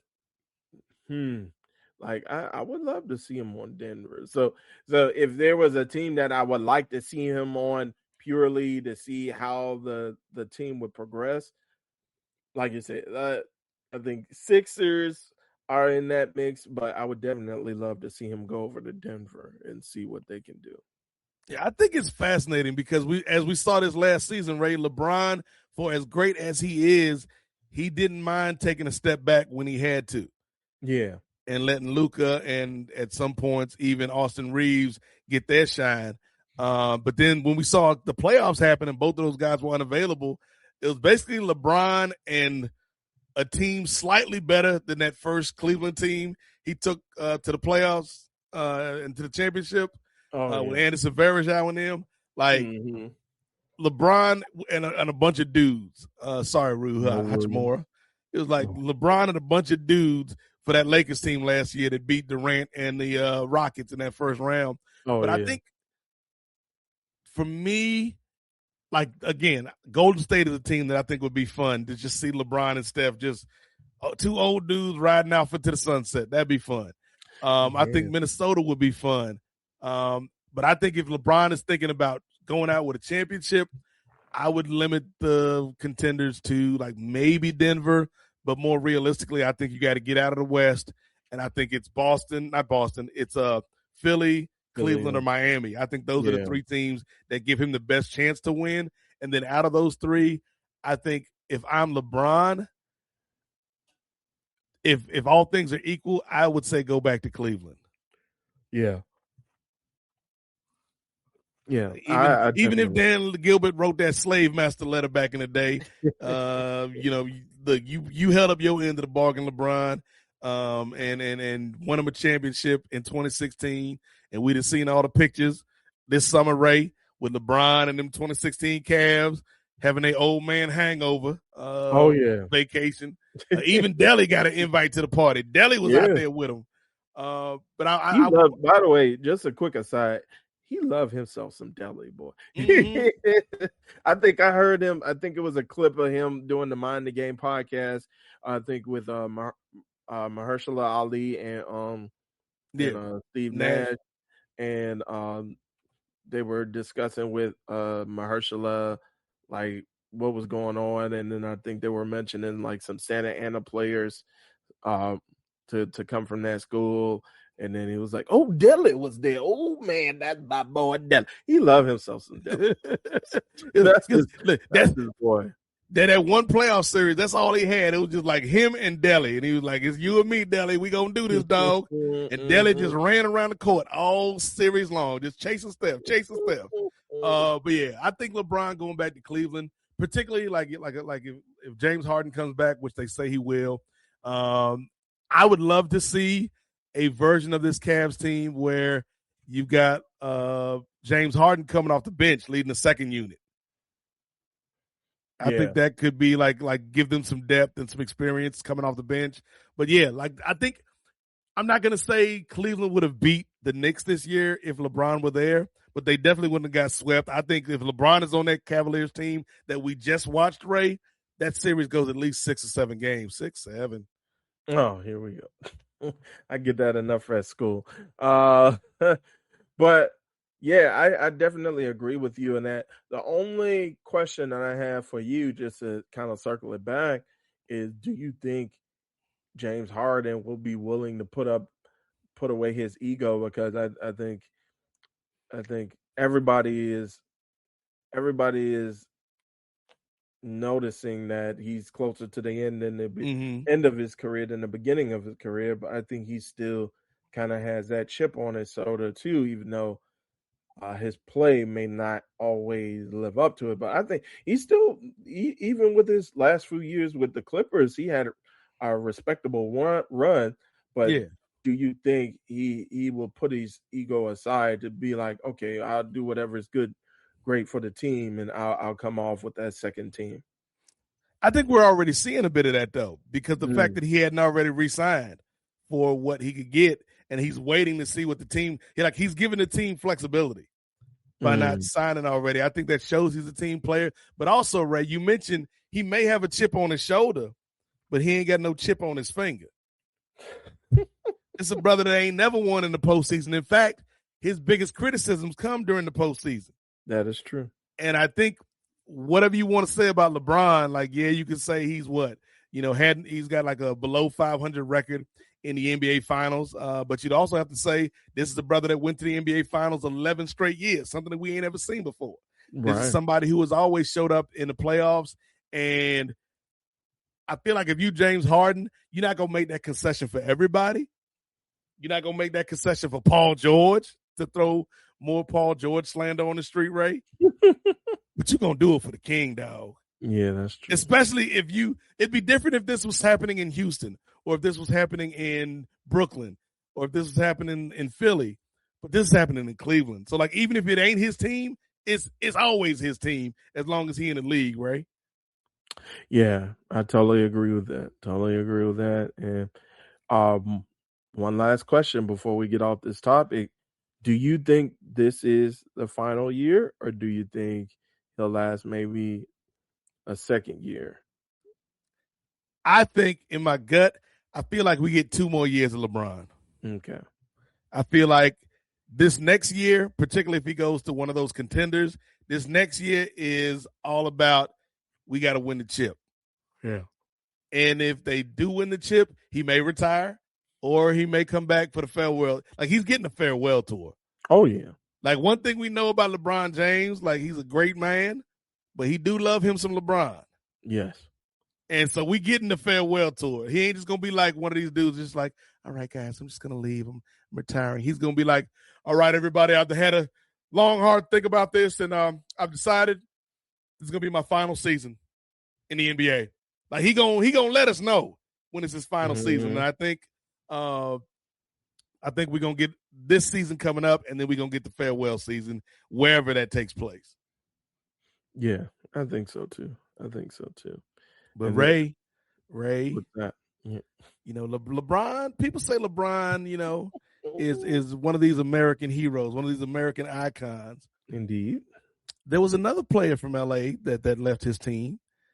And some would say there's nothing more American than running away from your responsibilities, allegedly. Uh-oh.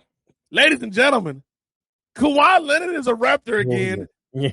And in my mind, Ray Williams, it's not because Kawhi loved Toronto so much. It's because, hey, man, that extradition don't cross the border, cuz. Like there's still an ongoing case with whatever went down with Kawhi and this business association in L.A. Yeah. I think Kawhi was like, it's time to go, guys. That's that laugh, buddy. That laugh is still the craziest thing in the world. What? Like, normal human beings can't even replicate the laugh because it's like that was AI before we had AI. Like, Kawhi was like, Siri, people say I don't have a personality. Can you create a laugh for me?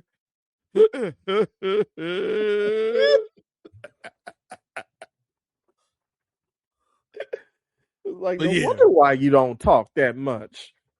Kawhi Leonard is now a Raptor again. And it's on paper, Ray, not a bad looking team. But I do kind of feel like this is basically Kawhi. Like, where's the furthest place I can go to get away from this heat that isn't Utah?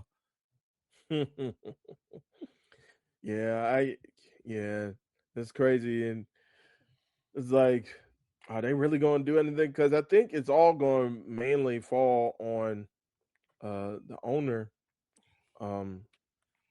It's like, but they're not.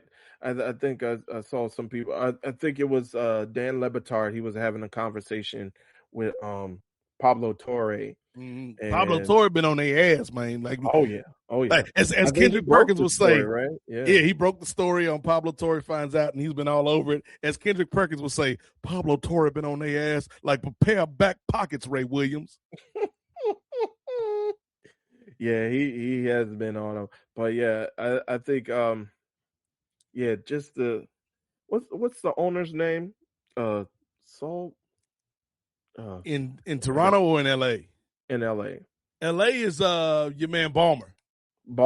Steve Ballmer. Yeah, Microsoft Steve Ballmer. dude. There it is. Yeah. So I think they were kind of going back and forth. Like, Dan was just like, "Hey, you got to hold the owner accountable. You got to hold Ballmer accountable." And I think it was Pablo, and it was who is it? Amin. Amin, yeah. Amin El Hassan, yeah. Amin El Hassan. There's oh my, these names, bro. So many names. But yeah. Amin El Hassan. Yeah, Amin El Hassan. Yeah, they were on the side of so. Geez, I'm all over. Get it, man. 20 different names. Amin. El Amin, El Hassan, Hassamines. No, Amin El Hassan actually, like Amin El Hassan is like low key one of my favorite people to hear talk about basketball, just because he's got that knowledge from being with the Phoenix Suns and being a front office person. But he also kind of relates it to what the players think when they make these decisions. Right. But yeah, I think Dan was on the side of we need to hold him accountable because Dan, he's always like emotional and he's all like right is right and wrong is wrong. But then Pablo and Amin were just like, yeah, but they already hold him up as being like the standard of the league, and it's like, well, it's like they're gonna give him a slap on the wrist because he's pretty much got the most money out of any single owner in the league, and so if you try to fight it and give him a punishment, he's gonna send his lawyers after it, and then it's plus compared to the last Clippers owner, he's a saint. Exactly, and that's why I think the point that that was the point that Pablo and Amin were making is just like, hey man, we'll let him off for this, but then at least he ain't Donald Sterling, cuz. But then Dan would kind of retort back and be like, well, Donald Sterling was a racist, but that had nothing to do with the integrity of the game. This had something to do with the integrity of the game. Like, these Bamas actually cheated. but then Amina and Pablo was like, potato. Right. It's all good. It's all good, brother. Yeah, it's funny to see that dichotomy. But I think with most of the heat being on the owner, I think Kawhi is just like, oh, I'm glad I'm glad I'm out of it. Like, I'm far away. So I don't think he has much to worry about. I think it's mainly going to be an issue with the Clippers. Because he's just like, hey man, they were just gonna pay me anyway, like whether they were on the apron or not. So, but it's not my problem. Boy, so I was like, I'm out of here, fellas. Like, I don't know what you're gonna do about this whole situation. I'll see you. I'll see you later. See you later, Steve. Like, Kawhi, aren't you gonna stay? I can't. Like you said, no human can replicate that. No, it's impossible. It's impossible. Like Jay Farrow, some of the great impressionists of all time couldn't do it. He couldn't. But it's interesting too. It's like you spent all this time wanting to go to LA. Get there, you don't get no ring. We're talking about people with no chips on the finger, right? You don't get no rings there, even though you do have one with Toronto. So now you're like, and he got one in San Antonio. Oh well, yeah, that's true. But the crazy part is he didn't really like Toronto the first time he was there. That's what I'm saying. That's what I'm getting to. Is like now you're going back to your ex who you didn't want to be like. You had the opportunity to be with them long term. It was like, nah, I don't want to be in a commitment, and then you immediately go and marry somebody else across the country and in another country, and now you just coming back because that didn't go well for you.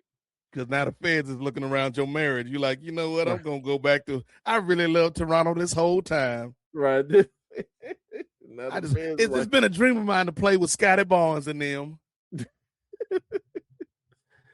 So, yeah, well, I don't know, man. I don't know, because we talk about street clothes, like, although he has been consistent for maybe like the last couple years or so, as far as staying. He's been a little bit more durable lately. Yeah, a little bit more durable, but yeah, I think, as I said for James Harden, I think the end of his career is approaching much more rapidly than the beginning of his career, or we're closer to the end than the beginning. Yeah. So we'll see what happens with him and whether he'll be able to contribute. I don't want to put again. I don't want to go back to your Paul George slander. Yours it was all you, but Like, I don't want to put him in that vein of a Paul George, where it's like, he's a capable player, but he's not what he once was. But I think it's safe to say he definitely isn't at his prime. So No, yeah, he's more like and some would argue like his whole career he's kind of been like great value LeBron. Yeah, and so like I think.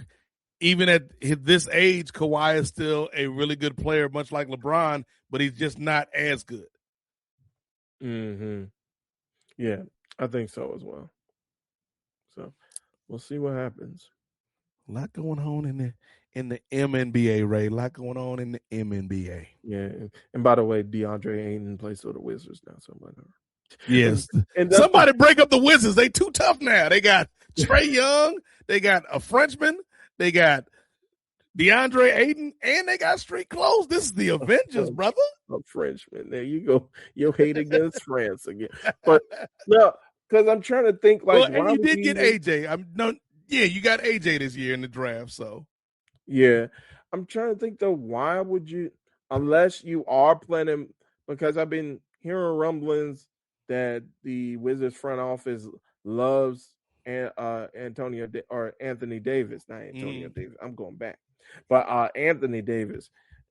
Like, I'm hearing the Wizards front office love him, but then you bring in Ayton, and Ayton, he's got like an ego, and again, talking about maturity, he's got some issues as far as maturity and as far as staying healthy and doing what he needs to do and taking up responsibilities in that aspect. That's why he got booted from Phoenix onto Portland. And Portland, he did okay in Portland, but it's just like, are we keeping it? Are we keeping AD, or are we shipping AD? Because like we were talking about during the draft when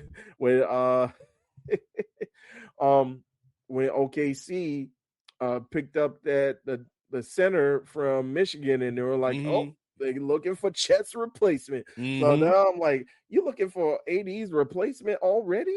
Like, what are we doing? I don't know if they're looking for his replacement, but they know he ain't gonna play all them games, right? Yeah. Somebody got to play center when AD get hurt, or you can move AD. You can move AD to the 4. Yeah, because we know AD does. He prefers to play at the 4. Yeah. But you know what? One more thing about LeBron. Again, there is, besides the nostalgia, besides 2 kids from Akron cutting it up with him and Steph, there is one more advantage, Ray, to going to the Golden State Warriors, man. Oh, what's that? You just had this great draft. And you drafted this great rookie player. Comes with a great family, particularly a great mother. Oh, here we go. Help raise him up.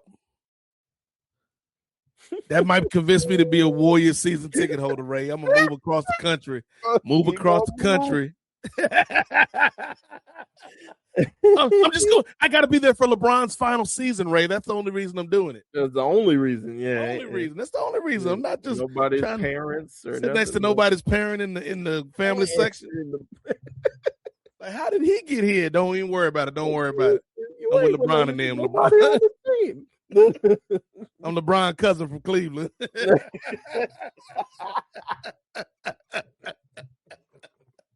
But anyway, Ray Williams.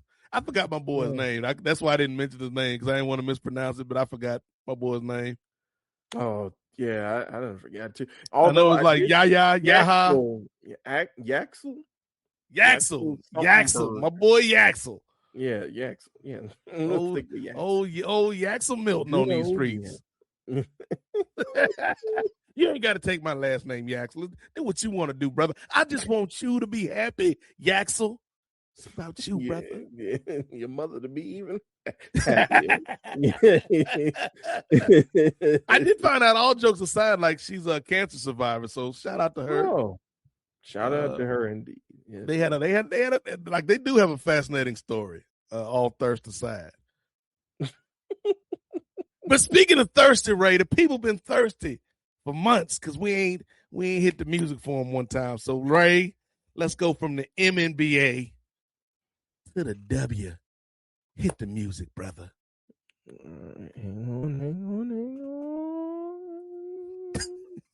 Still looking. Did I take it off?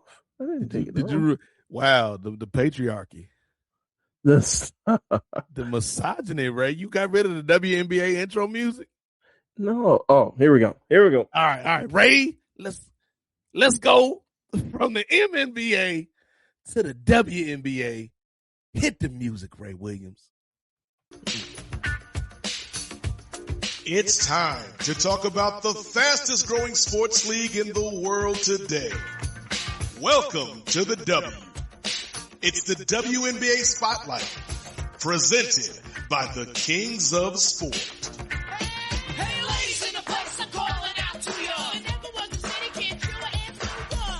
More to me than you'll ever know. And I got more hits than All right, Ray. We back on these W streets. And there's two big topics I want to talk about, Ray. Mm-hmm. The first one involves a frequent topic in our WNBA discourse. That is one Caitlin Clark. Oh. The second is season 2 of the Nefarious Media WNBA League. So let's start with Caitlin Clark, Ray, because as things are wont to do in the WNBA, conversation, particularly from the mainstream that don't really cover the W like talking about it, revolves around Caitlin Clark getting into a dust-up on the court. We saw Alyssa Thomas hit it with the 1-2, and that has started a new round of Caitlin Clark discourse, Ray. What are your thoughts about the foul itself and then the conversation coming out of that game? Well, I think before we even talk about the foul, we got to talk about everything that led up to it. I think they played earlier in that week against each other, the Mercury and the Fever. Yes. And I think we were talking about, well, we all know, and I think we mentioned this last year when we were going into our maiden foray into the WNBA, being a WNBA friendly podcast. Mm-hmm. We were talking about how much drama is in the WNBA, and specifically we were noting how teammates can also be teammates in life and love. Okay. Right? So we got into a bit of a shoving match between Caitlin Clark and DeWanna Bonner. For those who are not aware, DeWanna Bonner is one of the star players on the Phoenix Mercury. One of her teammates is Alyssa Thomas. Mm-hmm. And not only is Alyssa Thomas one of her teammates, but they are romantic partners. Okay. And they have been for a while. So we see them get into kind of like a pushing and shouting match, and Caitlin goes, "What the F is your problem?" And then we see Alyssa get involved to try to break them up and try to separate them. And then Maisha Hans Allen from the Fever starts jawing at Alyssa, and now they're going back and forth. And then randomly, Sophie Cunningham is just pointing her finger at people's faces, instigating. As Sophie Cunningham is wont to do. Yeah, indeed.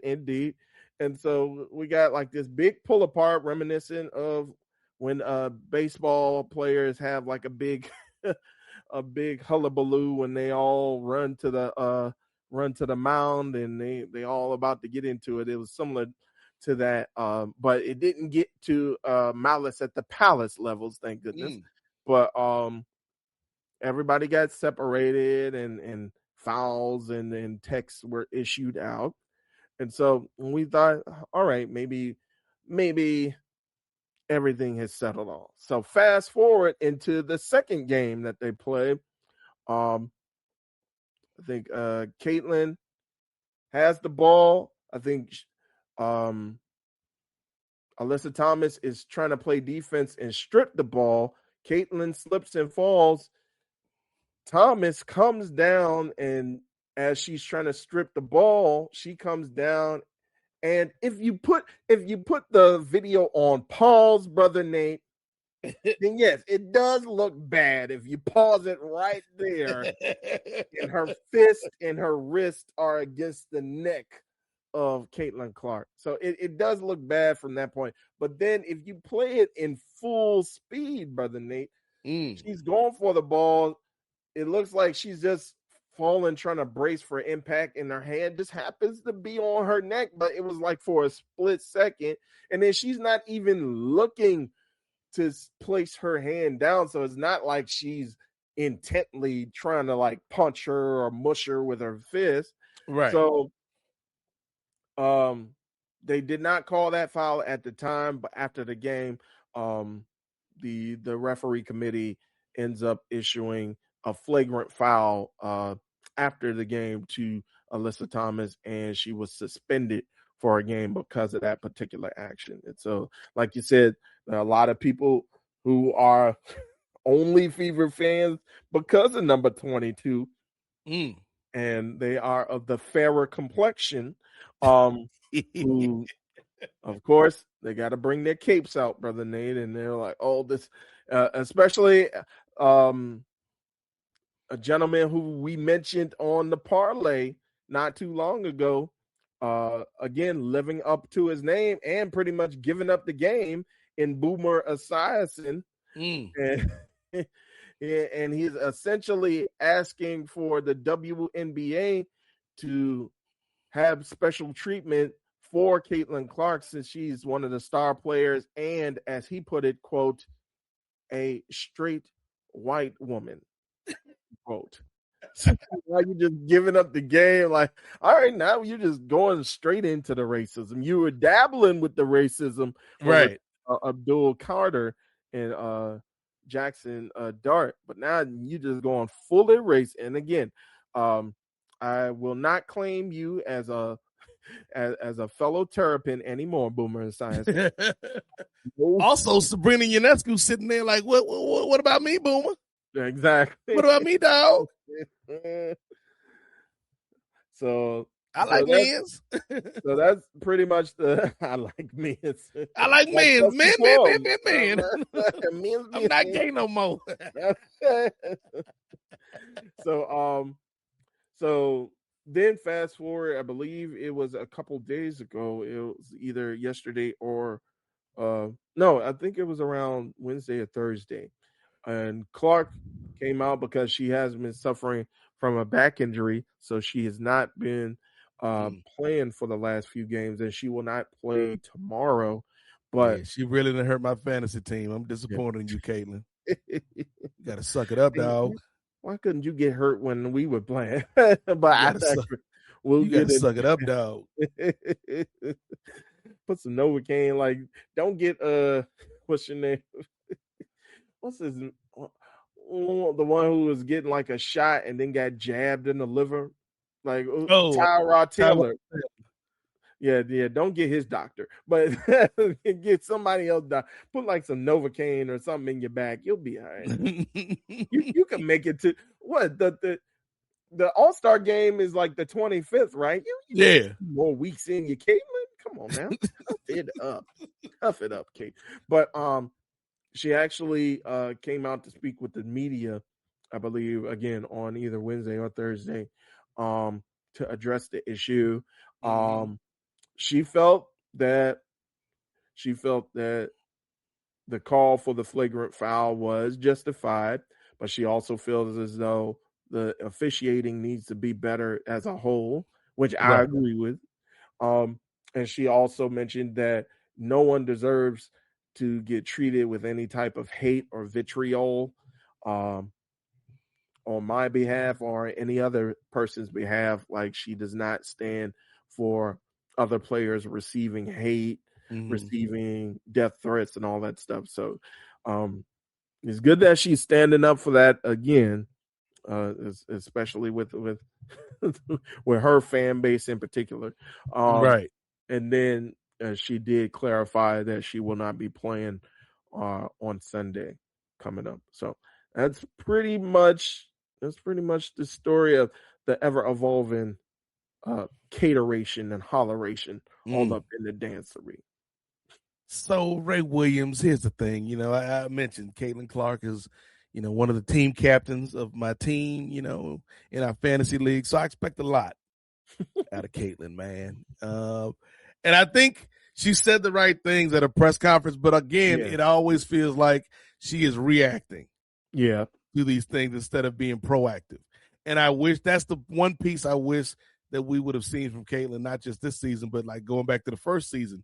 She was in the WNBA, just cutting these folks off at the pass and like, hey, this ain't what I stand for. This is not what I'm about. I'm here to hoop. I got respect for everybody in this league. It's a physical league. This is what it is.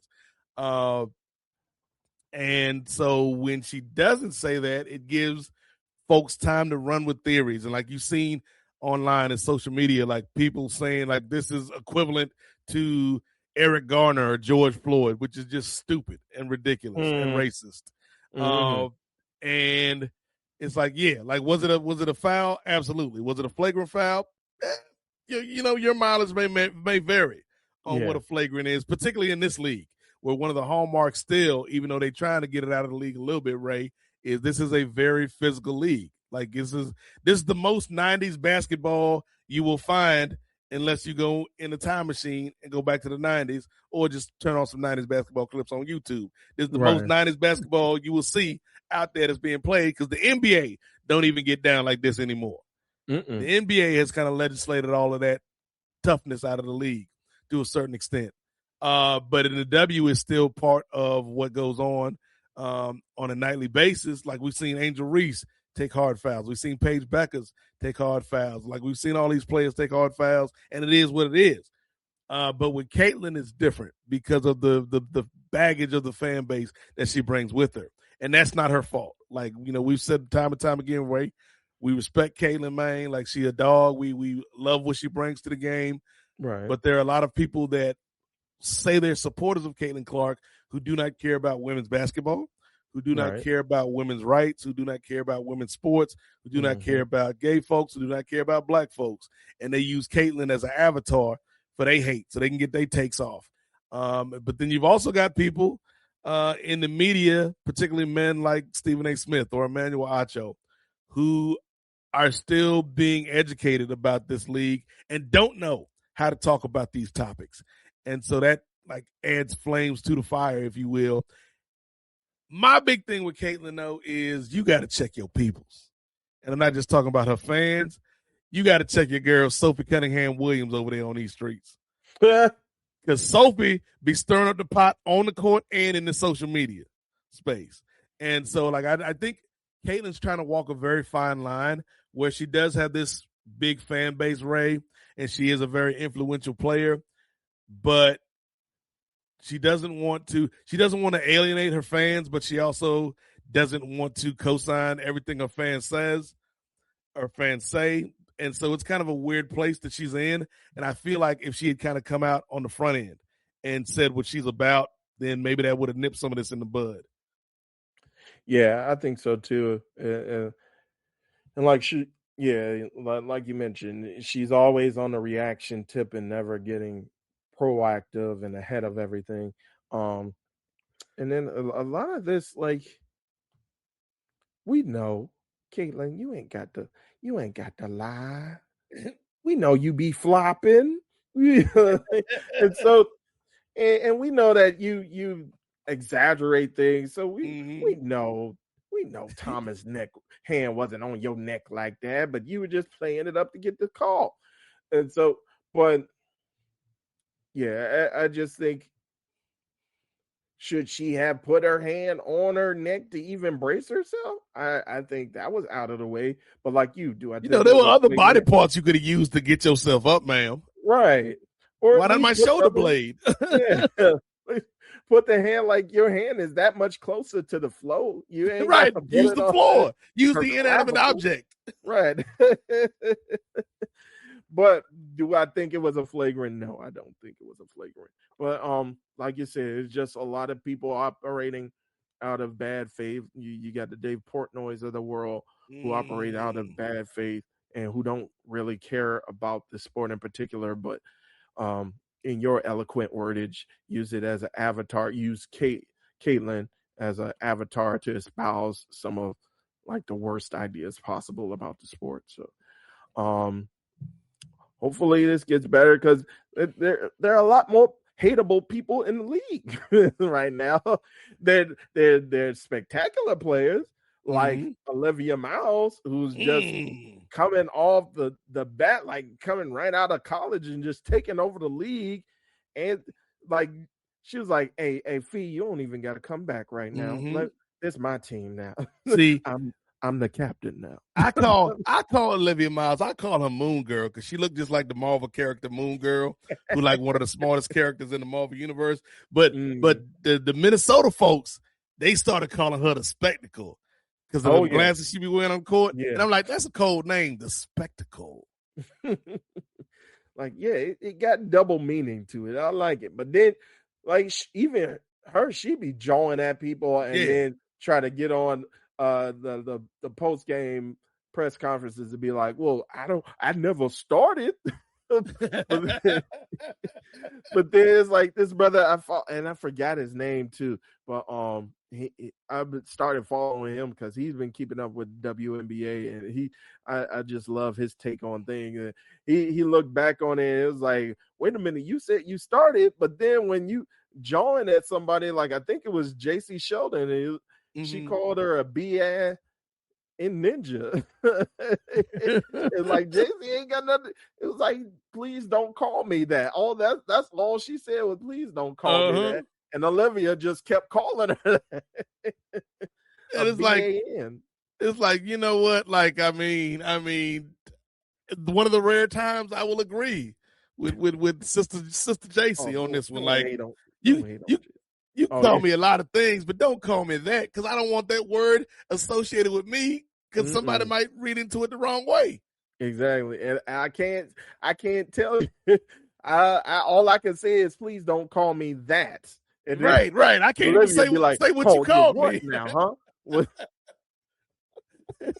and Olivia just looking at her like a Delroy Lindo. Go out and say it. Say it. You want to say it. Like, no, Olivia, I don't want to say it. Sophie might, but I don't. Exactly. We're not a monolith, Olivia.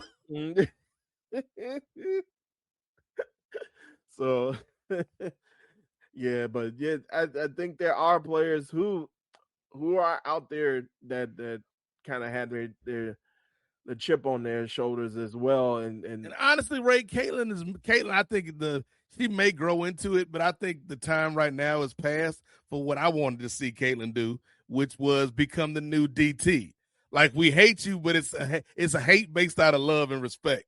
Right. And that's not where we're at with Caitlin right now. Like, a lot of the WNBA fans, particularly those that have been here since the beginning, they are in the place where they don't hate Caitlin per se, but they hate what Caitlin brings to the table in terms of some of her fan base.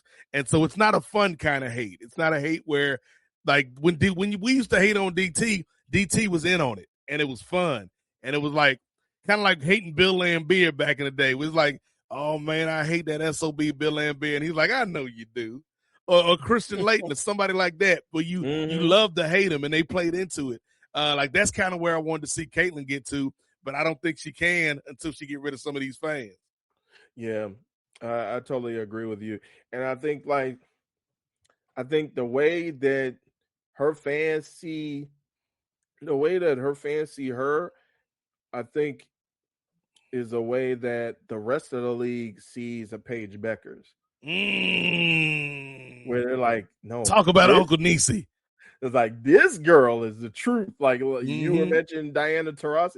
Like, this girl, I think, can be in the mold of a Diana Taurasi who she got that dog in her, right? And she could back it up. Like, she could talk her talk and she could back it up. So, but I just don't think Caitlin built like that. No, Caitlin, and here's the thing, because I think Caitlin's game helped make her a star, but I don't think Caitlin has a star personality. Like, Like you could say she's a better player than somebody like Angel Reese, but Angel's a star. Like Angel has that personality to wear the mantle of being a star, whereas Caitlin just want to hoop, man. Yeah, She's a little farm girl. She just want to hoop, dog. She don't want to be dragged into these conversations, man. Yeah, the extent of her fame, she want to go. She just want to do these State Farm commercials and just get on out the way. That's all she want to care about. Make this State Farm and this Gatorade money. Can I live? Can I just put on my new blue shoes and talk to Jake from State Farm? Can I live? Ain't nobody. I'm not trying to be nobody's hero, but here's the thing. In the absence of you stating who you are, people are going to create a narrative around you. Right. And when you got somebody like Portnoy and Barstool, who is on one hand lifting up you and Sophie Cunningham and Lexi Hull, calling y'all Trace Leches and everything. I know Ray bought the T-shirt. When he is lifting y'all up on one side of the coin and then also calling players in the league monkeys and trash and thugs, like that's not who you want to be speaking for you and speaking on your behalf. Right. Definitely not. So we'll see once she returns to play if things change with the officiating. And I wonder if she could, well, I guess you could get away with that without getting fined. Just be like, I just think they need to be better. But knowing your girl Kathy though, she was $10,000. Like, no. All it says, I want them to be better. So, yeah, we'll see what happens with Caitlin if she. You know what, Ray? But real quick, I did want to mention, like she did mention when she was talking to the media that she's only 24. So, well, I will see if like we mentioned before with the MNBA players, if that maturity can sink in with her, where she can go ahead and step up more proactively than reactively. She need to go to like a Diana Taurasi boot camp. Just spend a month, spend the off season with like move into DT house and just Camp White Mamba. Like, you know what, Ray? Here's the thing. This may sound racist, but it's been out of a spirit of love. I kind of feel like I would love to see that reality show where it's like Camp White Mamba and you got Caitlin, you got Paige, you got Sabrina, you got Marina, you got like all the white stars in the NBA and the WNBA going to. Sophie can't come through. Sophie's not invited. No, I don't think. No, well, you want the drama though. That is true. We do need the ratings. We do need. Yeah. So Sophie be like the first one eliminated. Like we got her for like 2-3 episodes before she get eliminated. But yeah, Camp White Mamba, and then like every week we'll bring in like a special guest white vet. Like 1 week it'll be Sue Bird, 1 week it'll be Rebecca Lobo, even though she got like a little seasoning on her. I don't know exactly what Rebecca Lobo is all the way. We'll bring in Stewie to come talk to the white campers. Elena Deladon, maybe. Elena Deladon. Look, and then for the season finale, we're gonna go to the OG of OGs. We're gonna bring in Nancy Lieberman Klein, cuz. Oh. Gonna bring in Nancy Lieberman on these streets. Camp White Mamba coming to CBS this fall. that show followed by Byron Allen. That show gonna get more ratings than Survivor and Amazing Race combined. Coming up next, the cast of White Mamba. It don't get no safer than that to have them on late night. Like Courtney Vandersloot, what are you doing at Camp White Mamba? Camp White Mamba. All right, Ray. So you talked about the WNBA officiating needing to get better, Ray. But you know what? When progress is made, it needs to be recognized. Because, Ray, you had the sorriest WNBA fantasy team we have ever seen. Like, you were just starting injured players for no reason, Ray. You said that O standing next to their name didn't stand for outstanding. It stood for out. They ain't playing, Ray. They hurt. That is Ray had a terrible season last year, but you done bounced back, Ray. You're not in the bottom no more, Ray. You in the middle with me. So let's talk about our fantasy league real quick, dog. Indeed. So speaking of, we actually this past week, you and I were teamed head to head, and I can say this now because I want you to succeed when it comes to not playing me. So I can say this now, brother. You left a lot of points on the board, brother. I did. Because I think had you would have had a few people off the bench, like I think it was the one night you had like 3 players who scored like combined 70 points. There was another night you had one player who had like 30 points, but they were either on the bench or still on your IR. So I'm like should I was thinking of the sportsmanship commercial. I'm like, I ain't stupid. I ain't gonna tell you ain't Tony. The ball was off me, coach. I'm gonna tell you after the game. I agree. The ball was off me. After we get this dub, the ball was off me. I totally agree, brother. I had to act. I had to do my Caitlin Clark on the floor, but I do agree. But yeah, I was able to turn it around. Like you said, the O is not for outstanding or so I was able to turn it around. I had like a good solid team. Like I wanted to make sure because I knew like the guys who had the top picks like Jay, like I said, I knew Asia was gonna be gone. Right. I knew your Nisi was gonna be gone. So I had to I knew Caitlin Clark was gonna be off the table. So I had to make sure that I at least had a solid squad, not just with one superstar and then like a bunch of other people, but like a good variation of players. And I think my first pick was Aaliyah Boston. She's been stepping up for me huge. And I've also been lucky to not have any injuries. Any major injuries. I had a few people get hurt here or there. Like I think Kiki, she got hurt for a little bit, but then she was able to return to play fairly quickly. So yeah, I had a decent squad. Like I said, I got Kiki Iriafen and Aaliyah Boston and Kelsey Mitchell, teammate on the Fever as well. Folks, you should be focusing on the Fever for not just Caitlin, but also Aaliyah. Folks that should have made the poster instead of Sophie Cunningham. Exactly. See, and I know we should have, and I'm sure we got some time to get into that too, as far as like the 30th anniversary. And I think a lot of people are like, "Where's Caitlin? Where's Caitlin?" And I was like they were mad Angel was on the poster, but not Caitlin. And my thing was, if you're gonna be mad at anybody, be mad at Sophie. How's she on it? Same team? Like over Aaliyah Boston, over Kelsey Mitchell? Right. Come on now. And then I think somebody was saying, oh, because they didn't have the name, image, and likeness rights for Caitlin Clark to put her on there. But I'm like, you can make anything else happen, and you couldn't make this happen for this doggone poster. Right. That's like the real said, postonomics.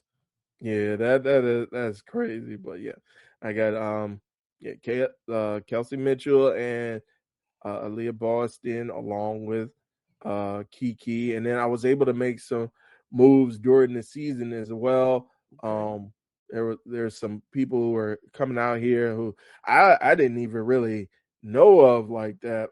Like I brought my girl Janelle Salon because I know she could put in work. I got my girl Kalia Copper back on these streets because I know she's always good for a good 15, 20 points here and there as far as like 15, 20 scoring points. But then I lucked up. So Kia Stokes from the Golden State Valkyries. She has been killing it. I think last week she had a game where she had 7 blocks. I'm like, go ahead, Kia. I didn't even know. I was not like a Shaq. I was not familiar with your game, Kia Stokes. And then she's just been tearing it up. I think she scored 23 for me, like 23 fantasy points for me. I think today, because she had like 2 blocks and 3 steals. So I'm like, go ahead. And then steals, I didn't realize steals and blocks are double points. Yeah, you know, we pride ourselves on defense in this league, right? Indeed. So I think I've been staying afloat, and I was like, let me just see if I could get a dub on Nate. I think it's gonna be tough. I'll see if I can get a dub on Nate. Once I get a dub on Nate, I get over. This is my first time over 500. So in 2 years, Ray is finally over 500. Right. The milkmaids are out of the cellar. It took a while. And now, of course, I had to run into the juggernaut of Martin. Yeah, it's over, Martin Ray. Bushby. You ain't winning that one. I don't know, man. Martin Bushby, what is Martin like 7-0? He's 7-0, but I faced him in the first game of the season. He only beat me by 8 points, Nate. He only had me by, so he ain't dominating. What's the score now, Ray? What's the score right now? So let me pull it up, because I tried to pull it up on the computer. It won't let me.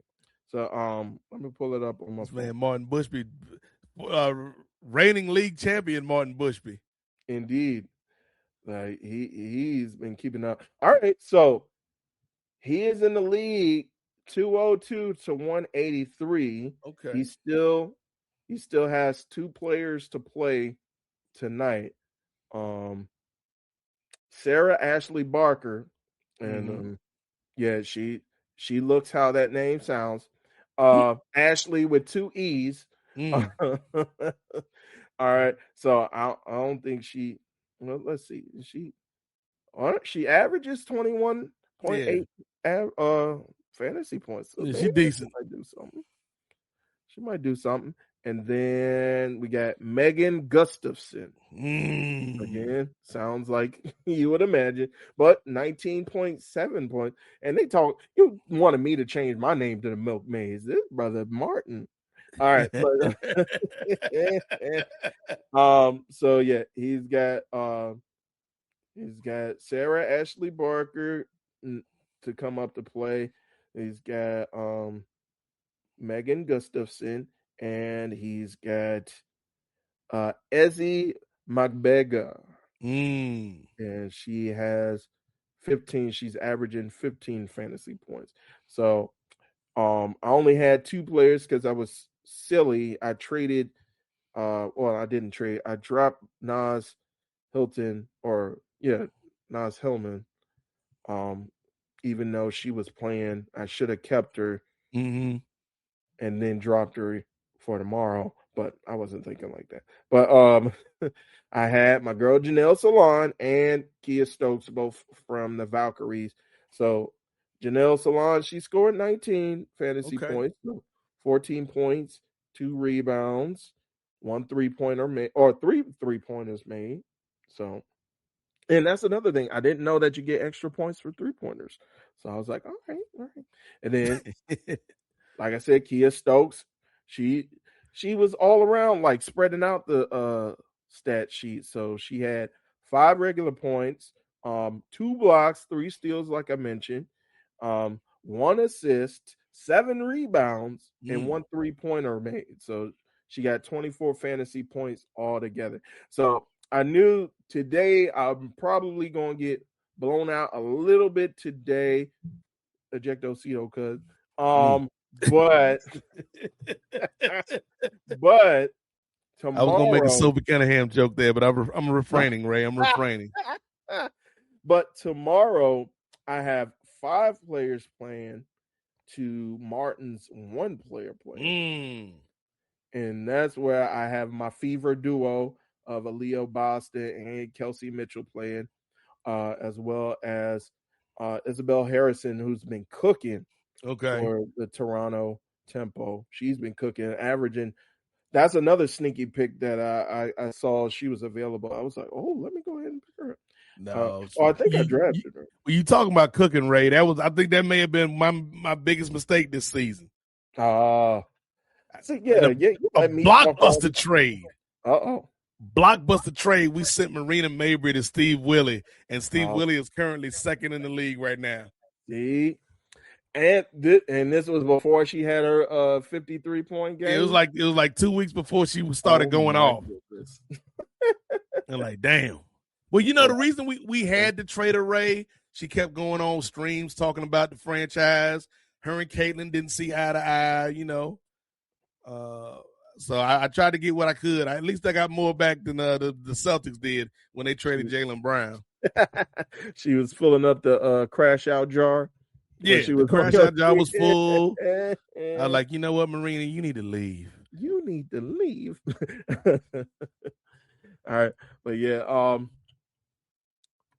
right. Well, before I go on about my team, but Charles Durham, 1972. He's a frequent contributor to the chat. Thank you, Charles. Paige is that deal. Yes, Paige is everything people think Caitlin is. That's what I'm saying, Charles. That's what I'm saying. Shout out to Uncle Niecy Paige Beckers. Yes, shout out. But yeah, so look like your niece dresses like your uncle. Uncle Niecy. Uncle Niecy.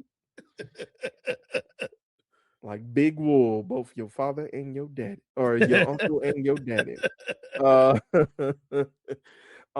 So Kelsey Mitchell, Leah Boston, Isabel Harrison. Then I got Laura Just Kate.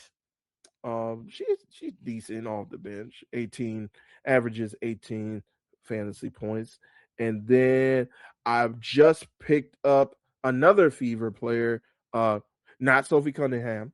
Lexi Hull. Monique Billings. Okay. You picking up a lot of Fever players, right? You picking up. Well, I only picked secretly a Fever fan. I only picked her up because I needed one more person who was playing on Sunday. So I was like, I was checking out all the teams who were playing, and then I was trying to see who had the like as far as those that were available, which teams were playing on Sunday, and then who were the best from the teams that were playing on Sunday, because I think it's Fever are playing the Aces, Tempo are playing the Wings, and I think that's it.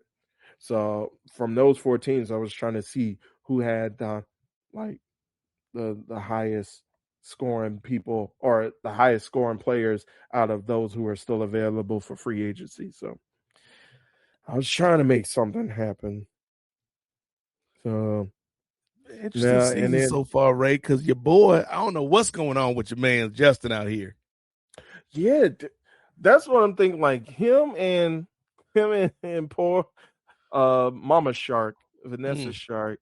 It's like, are they even checking? Because at least Vanessa got a win. I don't think Justin's got a dub all season. But that's the thing. She got her only win over Justin. Like, Justin is the streak buster. Like if I'm feeling down, and like, well, at least I'm about to play Justin. Justin, like when you schedule Prairie View or FAMU for homecoming, right? We need that easy dub, fam. We need that easy dub. Yeah. So, I'm like, I'm hoping. I'm hoping. Arguably the most knowledgeable of all of us. Yeah, I think he's probably been busy with all the. He's like, I'm covering all these trades. What do you want me to do, Ray? What?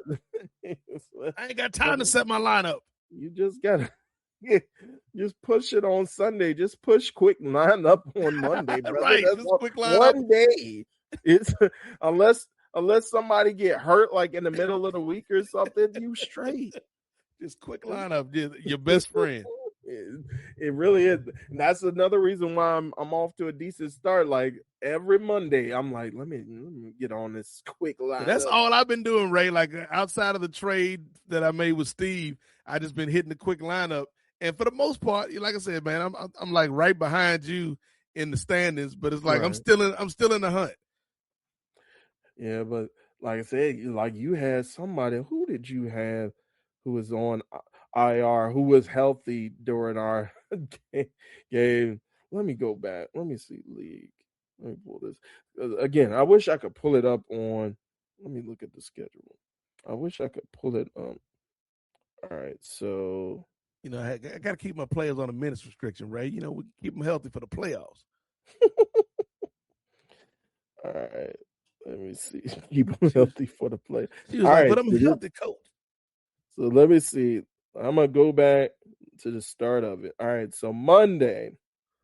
All right, I won that day, 140 to 105. But you had Dewana Bonner scored 13 on the bench.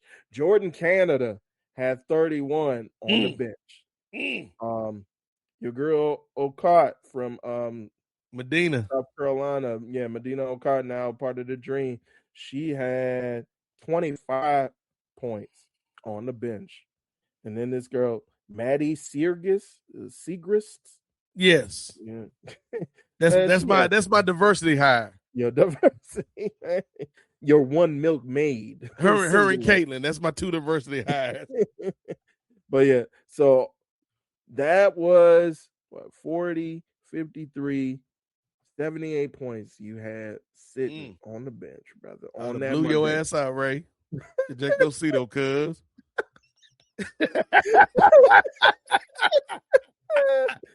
You play too much.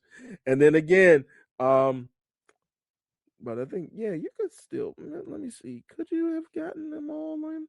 All right. So on that Wednesday, I ended up, my starters beat your starters 200 to 102. But on your bench, you had Dewana Barner scored 30 points. Jordan Canada scored 19 points. Medina Okot scored 27 points. So right there could have been another shift. What 46, 76?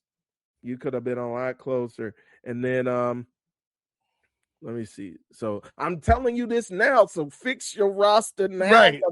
Be now whoever you you playing now. Now you got me on Thursday because your two players, Jonquil Jones. Oh, I miss her. She's a beast. Jonquil and Nneka Ngumuke, or as I refer to her, just Chanae's sister. the disrespect. The disrespect. They scored combined just by themselves. I think Nneka was the player I got back from Marina. Oh, okay. So that was a decent pickup there. But those two by themselves scored 77, and that beat the three players that I had. Damn. I had Pauline Astier. She's decent. I think she's backing up Sabrina over on Liberty. And then Isabel Harrison, she had 22, and then Just Kate had 26. So yeah, just Jonquil and Nneka by themselves outscored three of my players, but those were like you know what it's time to do, Ray. You know we could talk about this because the other fellas ain't listening right now. They celebrating the 4th. We need to hit up Vanessa and Justin and raid their teams, cuz. You said do what to their teams? Hit up Vanessa and Justin and raid their teams. Just trade for their best players. Oh yeah, we should. I think so. Because the only problem is they probably haven't even checked their lineup, so they ain't even on the app. So the trade request just sitting. Like I don't care as long as you and me make like because I think it's Jay and Martin got the top 2 spots. I ain't worried about them. They're going to say as long as you and me make because I think it's 4 teams that make the playoffs. Right? 4 teams make the playoffs. As long as you make look. So right now Steve is up there with them too because of Marina. Oh yeah, Steve is up there with them. So we got to take Jay out. Sorry, Jay. Yeah, we got to take you out. But the Friday, you had Jordan Canada. Well, it was close. You got me by a point with the starters, so 84 to 83. But then you had Jordan Canada on the bench. She scored 37. Okot had 13, so that would have been a 50-point swing. And then Saturday? Get Citron out there. All right, so Saturday. I won 129 to 68, but Dewana Bonner on your bench, 36. Canada, 24. That's 60 points right there. And then Okot had 11. So I'm giving you all this now. So yeah, you and I, we gonna be 3 and 4. We gonna get Jay. He'll be all right. And then that last Jay day, Lacey, we coming for you. that last day, I won 166-97, and then the only person you had on the bench that was playing was Segrist, and she had 19 points. So Okay. it would have been close. Hey, It would good have been a lot game, Ray. closer. Good game, brother. It was a good game. It would have been a lot closer. So yeah, let me see. You know, I had to rest Jordan for the playoffs, man. Rest Jordan. Well, like you said, we got to raid. We got to raid Mama Shark and Justin and JG. Like, look here, Justin. Come on, brother. You ain't going nowhere, man. Right. You might as well. Let me Don't see you who want they your got. players to be happy and win somewhere else, Justin? Right. So Vanessa got Paige. Vanessa got Alicia Gray. Whew. She got Chelsea Gray too. Then that's pretty much it. Like, Maisha Hines Allen, Courtney Vandersloot, like you said. Damn, ain't no team with Sloot winning this year. Veronica Burton. I don't even know who that is. She work in the PR office. Yeah. Brianna Jones from the Dream. But she out. Okay. Azura Stevens. I think I heard of that name. She plays on the Sky. But yeah, talk about somebody who already out, who need to be rated. And then Anissa Morrow. Okay. But yeah, we know her top two, Paige and Alicia. And then let me scope out JG. JG got Enrique OG. Okay.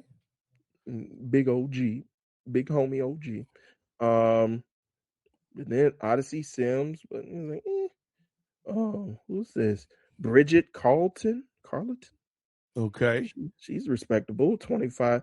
Because see, yeah, all these players for the expansion teams, like I got no clue who they is, Right? Except for Marina. But yeah, she played for the Fire. Yeah, Bridget Carlton. She was a backup. I want to say with the Lynx last year. Oh, all right. Natasha Howard, she's big time. Okay. 30 averages 33 fantasy points. Elizabeth Williams, a true OG in the game, 14 points for the Sky. Derica Hamby, Okay. she's all right. And Isaiah James. Let's see anybody else. Oh, that's who he had Azzy Fudd on his squad, but she hasn't been making too much noise. Nah, she's still trying to find her place in the league. I think she's gonna be good though. And then he got the nerve to have Haley Van Lift. That's how you know he ain't checking. Like, who's Haley with now? Is she with Portland? Let me see. Connecticut. Oh, damn. She done bounced around a little bit. Yeah. Because the Sky Cutter, and then I can't remember if she signed with anybody before Connecticut, but yeah. Haley had a rough little career so far, but you're going to keep your head up, Haley. Keep your head up, HVL. All right. But yeah, so like I said, we could scavenge Paige and Alicia from Vanessa, and then probably Enrique, Carlton. Since you know you're aware of Carlton, I'll take Natasha Howard. So yeah, we could definitely make some moves happen with us going into like the second half of our fantasy season. But was there? I spend all my time talking about my team. What about your team? But besides the trade, which it was a decent trade, you didn't get, like you said, you didn't get fleeced like right. did. But how's your season been going? After we got rid of the malcontent known as Marina Mabry. The locker room cancer, Marina Mabry. And you look. If I was Brad Stevens, this is what I would have did if I was Brad Stevens. Like, hey, Jalen, Jason made me do this. It wasn't. I ain't want to do it, dog. like Marina, if you listening, I ain't want to trade you, but Cece was like, hey, it's my team, dog. This team ain't named after Marina Mabry. Get her ass out of here. I was like, yes, ma'am, Caitlin. You got to cater to the superstars, right? But yeah, I think with CC being hurt kind of messes things up a little bit because you get some good point production, not just with the points, but with the assists from Caitlin and the 3-pointers. I think that's when I was eating early in the season off of Caitlin with the 3-pointers. But I like Aneka. I like Neka being on the squad. I got a decent squad, like a well-rounded squad, like Jordan Canada, like you said. Now that she's healthy, what I'm saying, I had to leave her on the bench during our game, Ray. But now that Jordan is healthy, like Jordan Canada been doing a thing. Like this dream team is fun. I wanted to get Angel during the draft, but she was already off the board by the time my second pick came around. Yeah. But yeah, like Jordan Canada is a good pick, good player. And then we know DeWanna Bonner, she be doing her thing. So like I got a squad, Ray. You do. Like I was saying, like you just be having them on the bench, but you playing JG, so you ain't got to worry about. Right. I can leave everybody on the bench. Down. Yeah, exactly. Like, you ain't got to worry about how that. did I win I won the game. I didn't start anybody. I still won by 2. You still. How did this happen? Look, whenever you have a tough loss and you see JG on your schedule, that's when the team get hyped. That's what I'm saying. The slump buster, boy. The slump buster. Thank you, JG. Oh, JG will get you right now. But now I'm excited, man. It's gonna be a fun little rest of the season in the fantasy league, and then of course we are gonna do the another live watch for the All-Star game when All-Star rolls around, because that was fun last year. Maybe Vanessa can even join us. I know she's busy, but maybe she'll have some time for us for the All-Star game, and we can get JG on to talk about his terrible team. I am going to be on Hoopsology at some point this summer. JG's already thrown out the invite. We just got to match up schedules, and that's going to be the first question I'm going to ask him.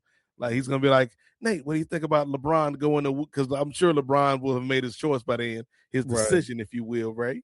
And I'll be like – he'll be like, what do you think about LeBron's decision? And I'll be like, first of all, what decisions were you making with your terrible fantasy team? Right.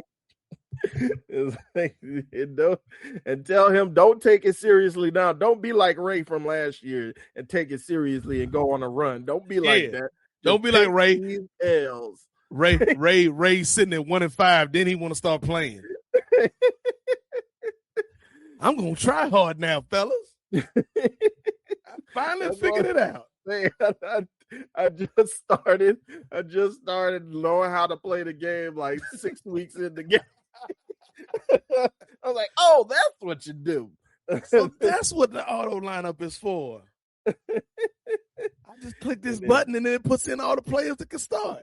And then I'm dragging Cameron Brink along. She got hurt again. Like, I ain't taking no chance on you, Cameron, next year. I took a chance these last 2 years. That's Lady Street clothes. Exactly. Pretty much. Damn. Yeah. You hate to see it, man, because when she healthy, she's a good player. Yeah, she is. That's why I keep picking up. Like, I keep having faith, just like with the Raiders with Darren McFadden. Just keep it's gonna turn around one of these days. If Greg Oden can just stay healthy, he'd be an all-star. Right. Like we were talking about Kawhi Leonard. If they just stay healthy, Greg Oden's knee is like, that ain't gonna work for me, brother. Doggone Cameron Brink. And I was part of Brink's security. Now the security, now the doggone the touchpad blinking because the battery running low. Ray is like, I brought the Brink security t-shirt. Nobody showing up. Nobody picking up when I actually have an emergency. Somebody actually break through the alarm and nobody picking up the phone. Come on now, Brinks. I hope she can get right. I hope so too. I think she's still young, but yeah, it's just for her to be that big. Like, I think it does come down to the maintenance, especially with your body being that big. Like, cause she like what 6'7", 6. 6'7". I set myself up. You set yourself up for that one, Ray. Yeah, but she's really tall, especially for She's tall, for but her she's build. also not. Yeah, she's got like a slight frame. Yeah. So, and it's a physical league, as we've said multiple times. Indeed. So she might get it going that Michael Jordan Detroit Pistons program. Or she got to go to White Mamba boot camp. Coming to CBS to Oxygen.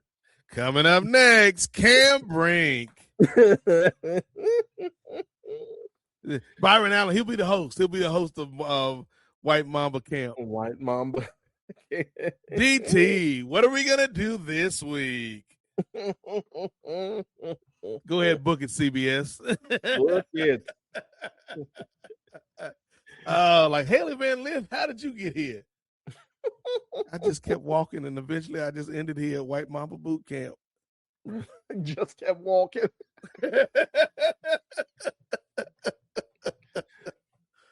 The winner of White Mamba Boot Camp gets to go to like the Aces or the Liberty or the Lynx or the Dream.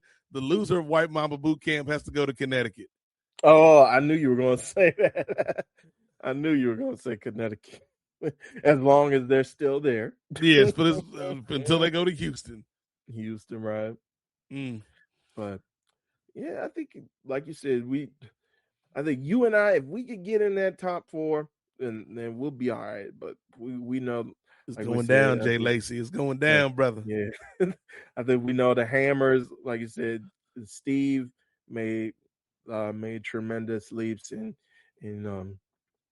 like I said, I think there's a chink in the armor with Martin, even though he's undefeated. There's a chink. Like I said, I only lost to him by 8.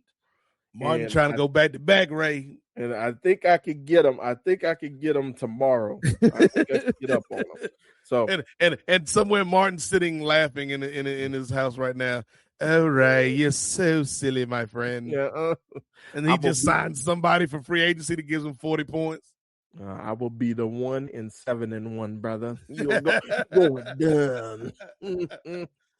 But yeah, I'm like Thanos, mate. I'm inevitable. Like those two at the top, and then you, me, and Jay, like in that middle area, kind of like the it's kind of like the Western Conference, and the MNBA with 3 through 6. Is like they could go in any order, right? And then we got Vanessa and JG in the cellar. Mm-hmm. And Brandon from New Jersey is somewhere in there. I think he's just below like us 3. Like he's just below, like just hanging around. But yeah, because I think he's probably 3 and 4 too. Yeah, I think he's 3 and 4. But in the way they got the rankings, it's you, me, then Brandon. He's 2 and 5. He lost 4 in a row. Damn, 4 in a row. But he up. Another slump buster. He up on Vanessa.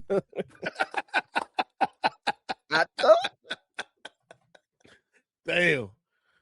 So Vanessa's like the sky, and JG is the sun. Like damn.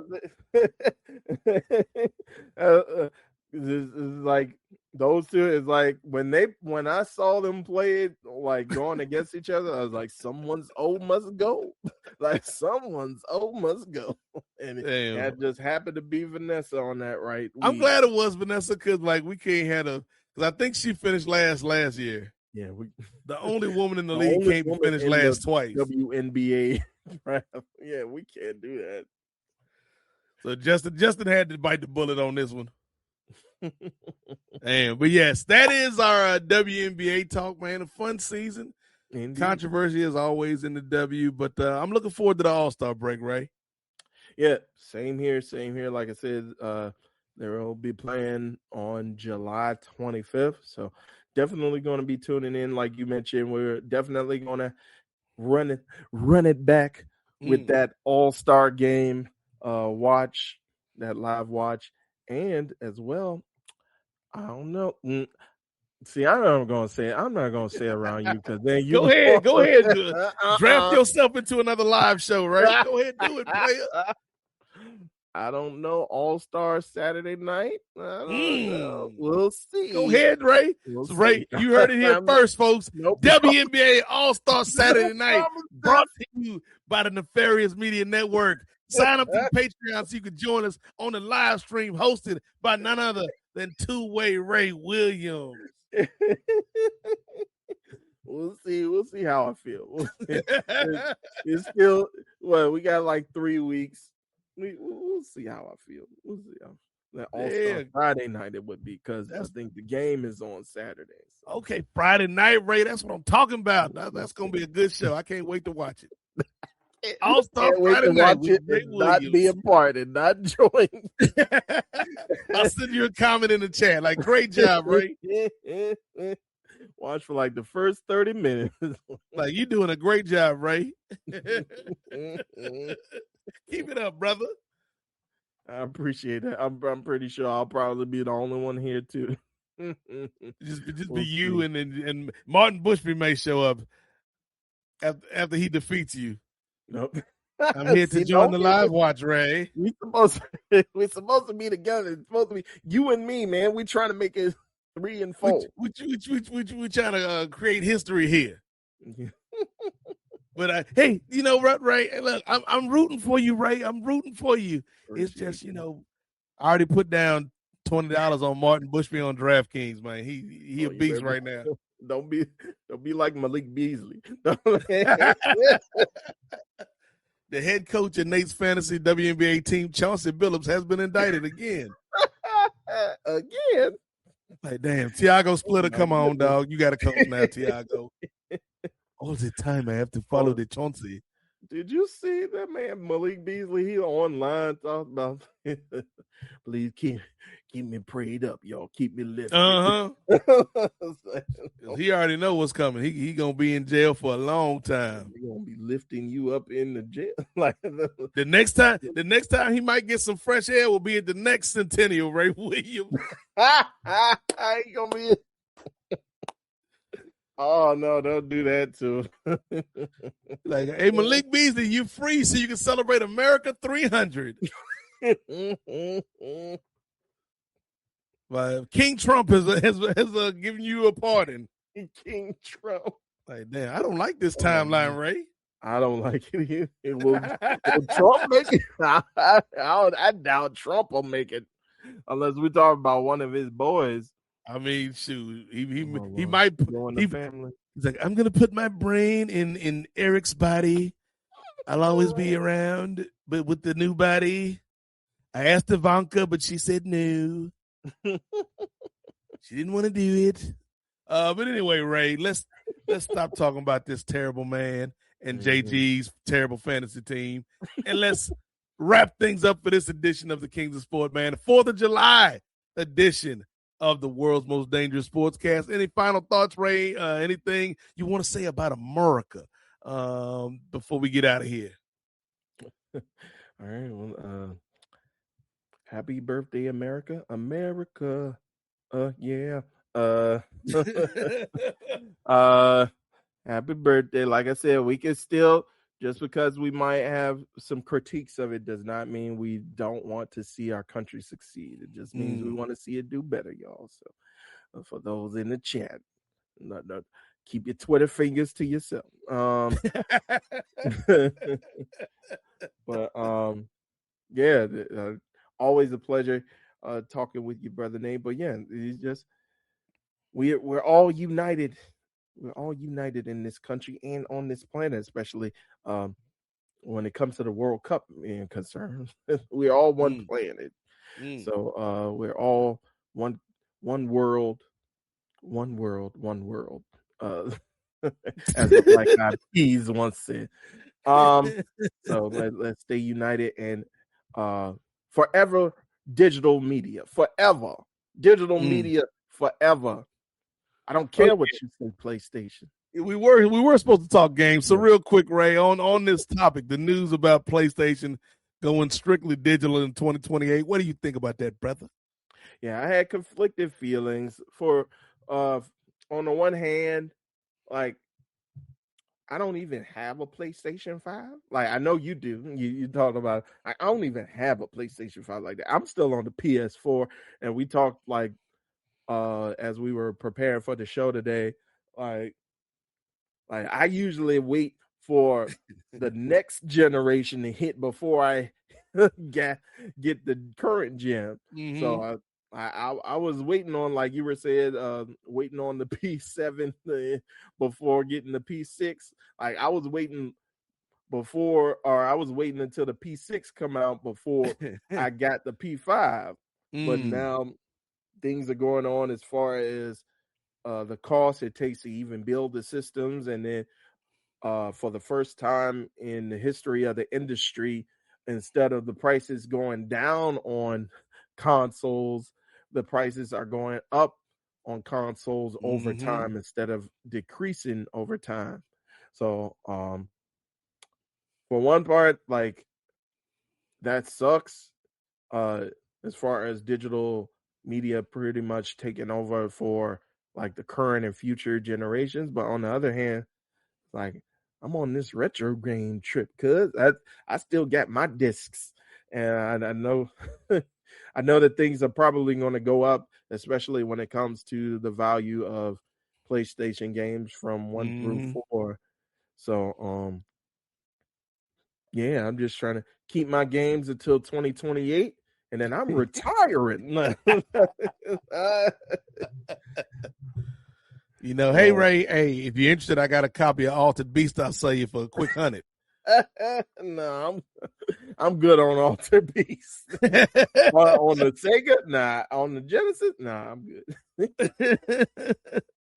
And that's another thing too, because I'm glad that, because like I said, I do retro stuff, but I also, and I love that they did come out with this when they did, but they had like the classic systems on the mini systems where they had like these mini versions of the retro consoles, but instead of using like actual software, like the actual games to put in it, like they just pretty much had a chip installed to where they had, like I think Nintendo had like 30 games on it, like the Nintendo Classic, the NES Classic, the SNES Classic had like 21 games on it. And then if you know somebody, and you could get those chips and you could get those things, you could get those modded to where you can get even more games added. Just make sure you own your games, own the games that you put on there.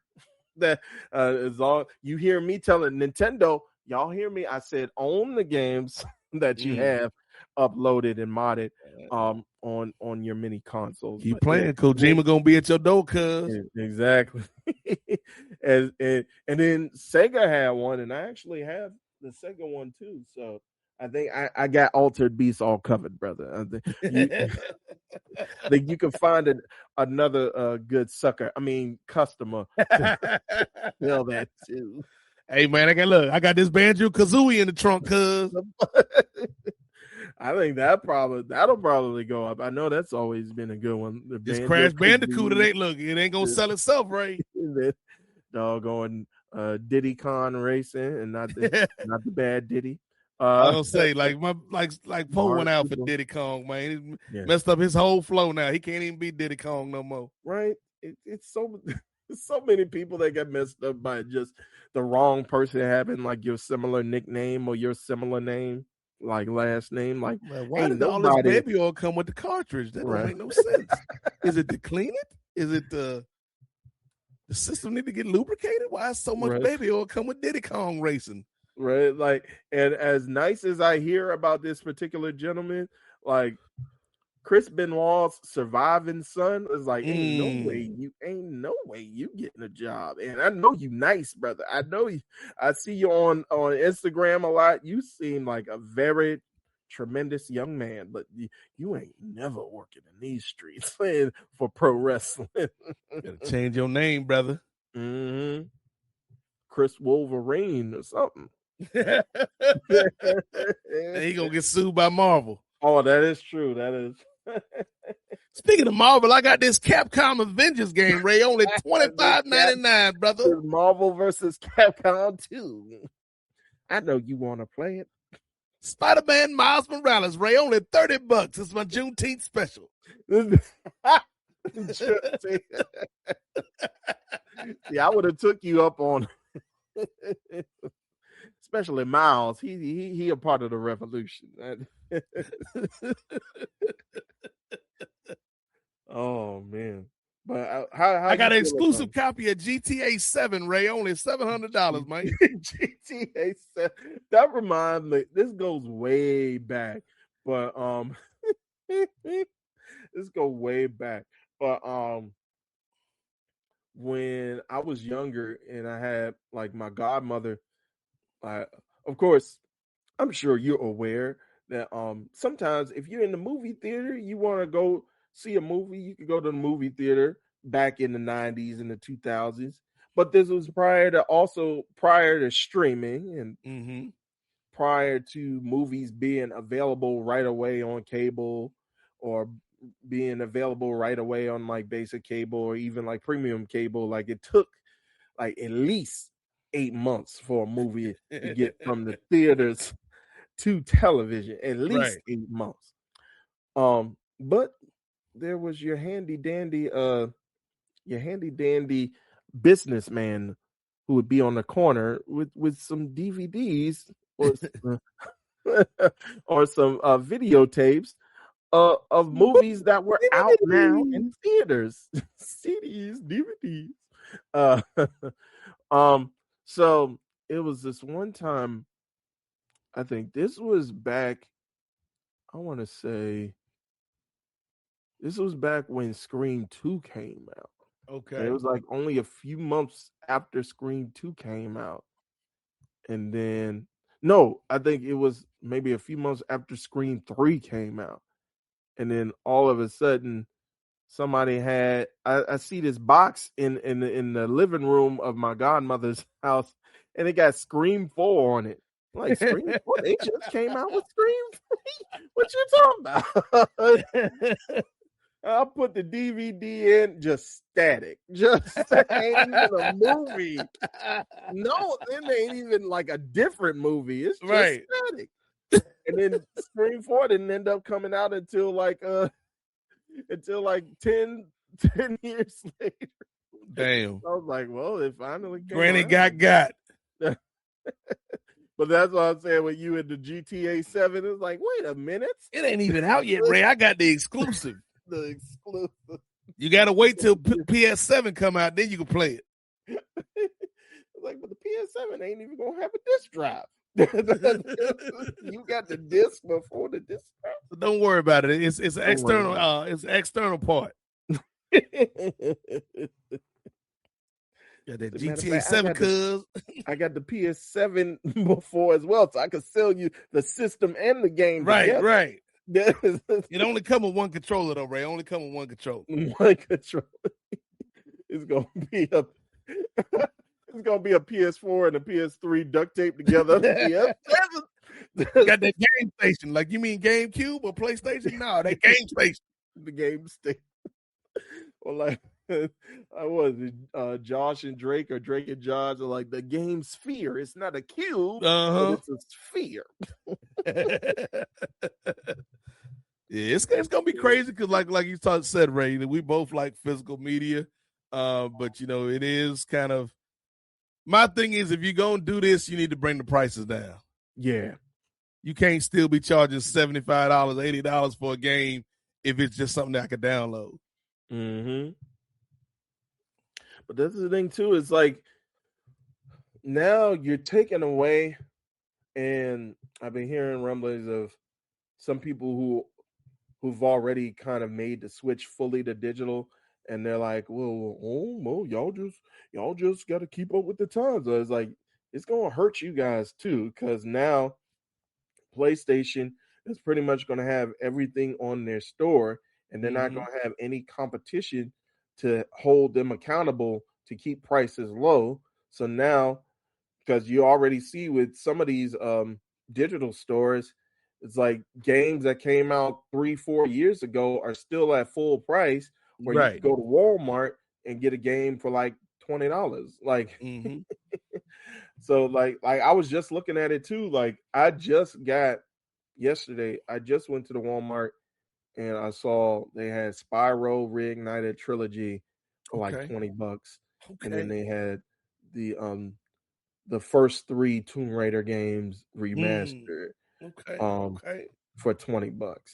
And then I went Okay. on Nintendo, like Nintendo store website. They still got Spyro up for like $49.99 Damn. digital. Like, I ain't even getting the cartridge and you try Right. to sell it full price. So it's like you won't have that competition to keep, and they already getting sued. Like PlayStation already getting, oh Lord, Mm-hmm. they already Kojima. I'm not gonna, the Nintendo ninjas coming down on me. But like they already getting sued because they're doing stuff on the store that they shouldn't be doing, like trying to sell things for higher prices and try to cut out the middleman early on different things, and they already getting sued. So it's like this isn't going to do them any favors. But No. like I said, I'm staying retro. I still got, like, some of the YouTubers that I watch said, like, I still got enough games that can last me. Like, I could play them for the rest of my life. And I could be okay. I don't have to play any new games. So I'm already out of, like, I'm already not getting the PS6, so they ain't got to Right. worry about me. But I think it's going to take the rest of everybody to, like, instead of getting mad online and downvoting the official post of this on PlayStation's website, like, in addition to doing that, like, their PlayStation isn't going to listen unless you vote with your dollars. And if they do make, like I said, because they also announced, in addition to not producing disc-based content in 2028, they're also shutting down the PlayStation 3 and PS Vita stores Mm-hmm. in starting for different countries starting next month, and then going into September, and then for the remaining countries, they're going to start shutting down those stores by the end of January next year. So Mm-hmm. it's like, I already got the stuff that I need, but you got to vote with your dollars. It's like, show them, like, all right, we're not only going to harass you online, but we're also, it's got to be a good number, because I think it's a loud minority, a vocal minority that's coming out against this. Yeah. I think it's like 20%, maybe 30% of folks who are a part of the ecosystem of PlayStation who like their digital and want to stay digital. But Mm-hmm. I think that could still be, if you take out that 30 to 40% and they say, all right, well, I'm not buying the PS6 when it comes out, because I Yeah. think they're aiming for that PS6 to come out in 2028 as well. So they'll just be like, all right, I'm just sticking with the PS5 because that's the last one that you have. And then you're gonna have to keep supplying the PS5. I know they'll probably, and then people will probably not be committed to buying digital on the PS5 anymore. So they'll just stick with the games that they have, and they'll just play those games. And so I don't think PlayStation has thought this all the way through. I think if they do end up changing their minds on specific things, like, we as consumers still need to keep their foot on their neck, because they tried this with the PS3 store and with the PS Vita store back in 2021, and Mm-hmm. after, like, a loud outcry, they kept it running, but, like, little by little they were stripping the contents of the actual storefronts for those systems to where it's like pretty much bare bones, like you could barely search for anything on those. So I think we as consumers just got to vote with our wallet, and we got to make some uncomfortable choices when it comes to gaming and sticking with things. And of course, like on the other hand, I think there's a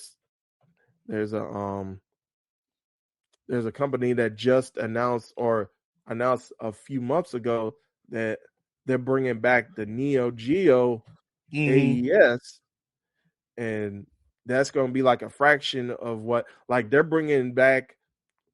It's not going to be like a mini console. It's going to be like a 1-to-1 recreation of the official console that can play the old games, and they're also releasing like second copies of all the games that people love too, at a fraction of the prices that they're at right now. So I think there is a want for physical media still, even though PlayStation are like, oh well, it's changing trends, and 85% of our gamers who are involved in our ecosystem are mainly going digital, and only 15% of them are getting physical media. Well, that doesn't take into account all the games that are on your digital storefront that are not available in physical form, because it takes like people actually, like different companies like Limited Run Games, for better or for worse, wanting to put these things out on physical formats. So you're not taking into account that, and then you're not taking away all the games that are digital only, and then only focusing on those that are available on both platforms, and then seeing what the percentages is from that. You're not doing that. You're just taking it as a whole, but those numbers could be skewed. So I think PlayStation, Tony from Sony. Tony Khan running Sony now. Tony Khan, right? Sony's, they're I don't think this is a wise decision, but even if they do back away from it, like, consumers still need to wield the power that they have in their pocketbooks and in their wallets. So, you know, I'm probably gonna stick on this PS5 for a minute, Ray. I ain't getting the PS6, but you know what? Whenever you do join the PS5 family, Ray Williams, I got a copy of Final Fantasy VII reimagined, rebooted, re-uploaded, remixed, revolutionized, that I'm gonna sell you, Ray. It's like 17 discs in the box for Final Fantasy VII, but they call it Final Fantasy VII Triple R plus 2 more R's, and it's only $189 for the whole set, Ray. That's a steal. Ain't just a deal, that's a steal, Ray. Well, I may once I get the PS6 for the tricentennial, I'll hit you up. You know, that Final Fantasy on the tricentennial gonna go hard, Ray. I bet. I'm gonna be 90, be like, boy, I can't believe I stayed alive. Graphics are so realistic. Like they reaching out the TV. You ain't seen a Sephiroth. You seen him come through the TV screen, Ray. Right. You don't know nothing about that, Ray. It's gonna be like 16K by the time I get HD. Like, good Lord. But hey, audience, if you like this, stay tuned, because one of these months we're gonna make an announcement, and Ray Williams gonna put you on game. Okay. Indeed. Matter of fact, that day might come sooner than you think. I'm already making moves in the background to see if I could have my own separate channel, and that way it will be streaming from that particular channel. But you're gonna be Twitch stream with Jaylen Brown. We'll see. I'll offer him on, but have him and Diana Taurasi, and we see. See if we can get Jason Tatum and Jaylen Brown on the same stream. Exactly. I'm bringing people together. Mark K 7991 says, my last console was a Genesis. Does this affect me getting another Sonic? No, I think you could. Well, they have been they have been doing like Sonic games on like the disc-based systems, but I think if you still got the Genesis, I think you're good. I think Just get a copy of Evander Holyfield Real Deal Boxing and UBI, man. yeah, because I think they had they had Sonic 1, 2, 3, and then Sonic and Knuckles on the Genesis. And then and the Sonic and Knuckles Genesis cartridge was wild because one side of the cartridge was Sonic, the other side was Knuckles. And depending on what side you put in the system, it was a different game, Ray. Slightly different, but still different. Still different. And I think they had the little thing that they had like a little thing on top where you can actually plug in Sonic the Hedgehog 2 into the Sonic and Knuckles cartridge, and then you could play as Knuckles on Sonic the Hedgehog 2. But ain't nobody want to play as Tails. Tails was a punk. Tails like, was a stay punk. on the ground. Stay on the ground, Tails.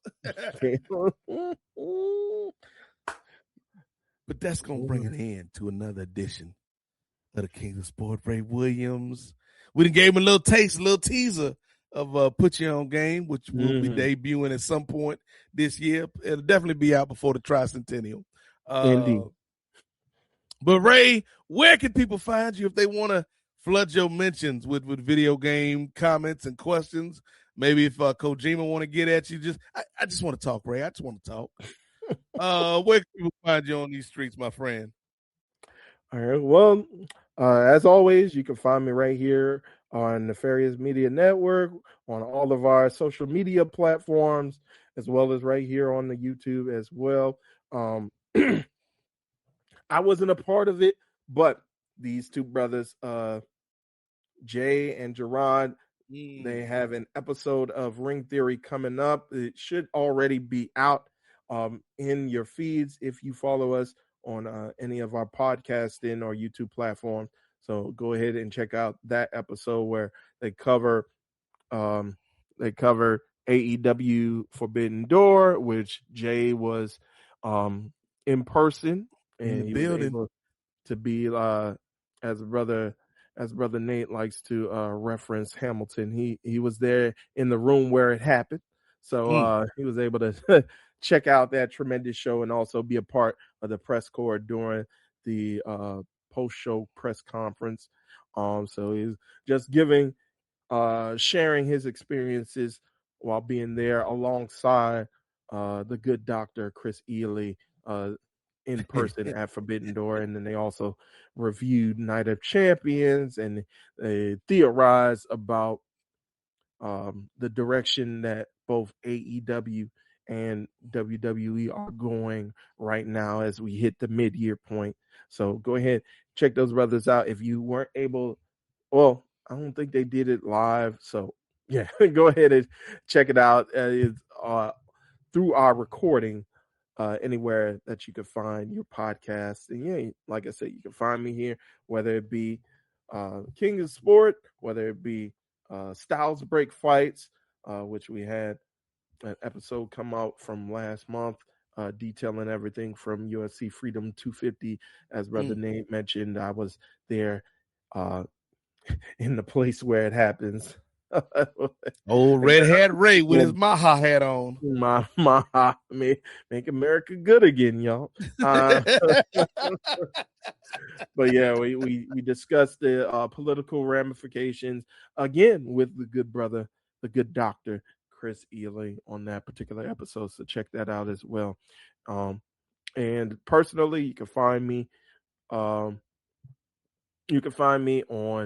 Instagram at Mondo Dondo1, MONDO DONDO 1.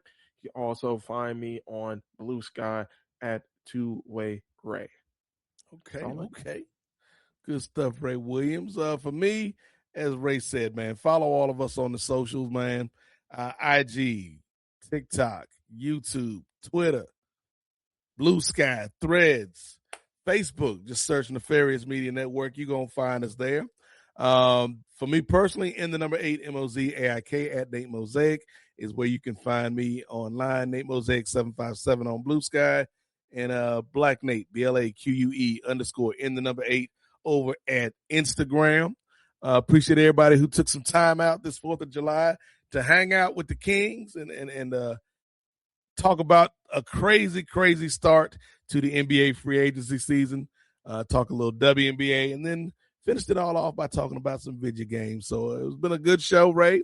Appreciate you hanging out, brother.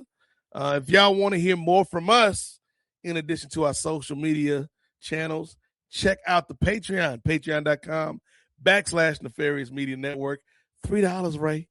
$3 gets you in the door. You can't even buy no good fireworks for $3 these days, man. $3 gets you in the door for over 300 hours of audio and video content featuring exclusive shows like Kung Fu Island, like the Avengers Initiative, like the entire library, the entire archive of Keep It 100 with me and Brian Mann from back in the day. So a lot of good stuff on there, and we've got exclusives like the Trip Rogers interview that Jay Lacey did recently. So check out the Patreon if you're so inclined. We appreciate it. And with that, Ray Williams, we're going to bring an end to another edition of the Kings of Sport podcast. So appreciate everybody who checked us out, man. Have a safe and happy holiday weekend. Don't be like these knuckleheads staying up late playing America's favorite game, fireworks or gunshots. Which one was it? Which one? I can't quite put my finger on that sound. I'm not sure. But yes, stay home, particularly if you live on the East Coast. It's hot as hell, so you ain't got no reason to be outside, no way. But have fun, man. And we'll catch you guys again next week for more from us here at the Nefarious Media Network. So, for two-way Ray Williams, old red, white, and blue Ray is what they call him on these streets. I am the Godfather, Nate Milton. Happy birthday, America. You funky-ass heifer. May freedom ring. I don't think anybody's ever called America a funky-ass heifer in the history of politics or pop culture. But we did it. You heard it here first. She's a funky-ass heifer, but she's our funky-ass heifer. God bless you, America. Because you've been down with the Kings.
What in the wide world of sports is going on here?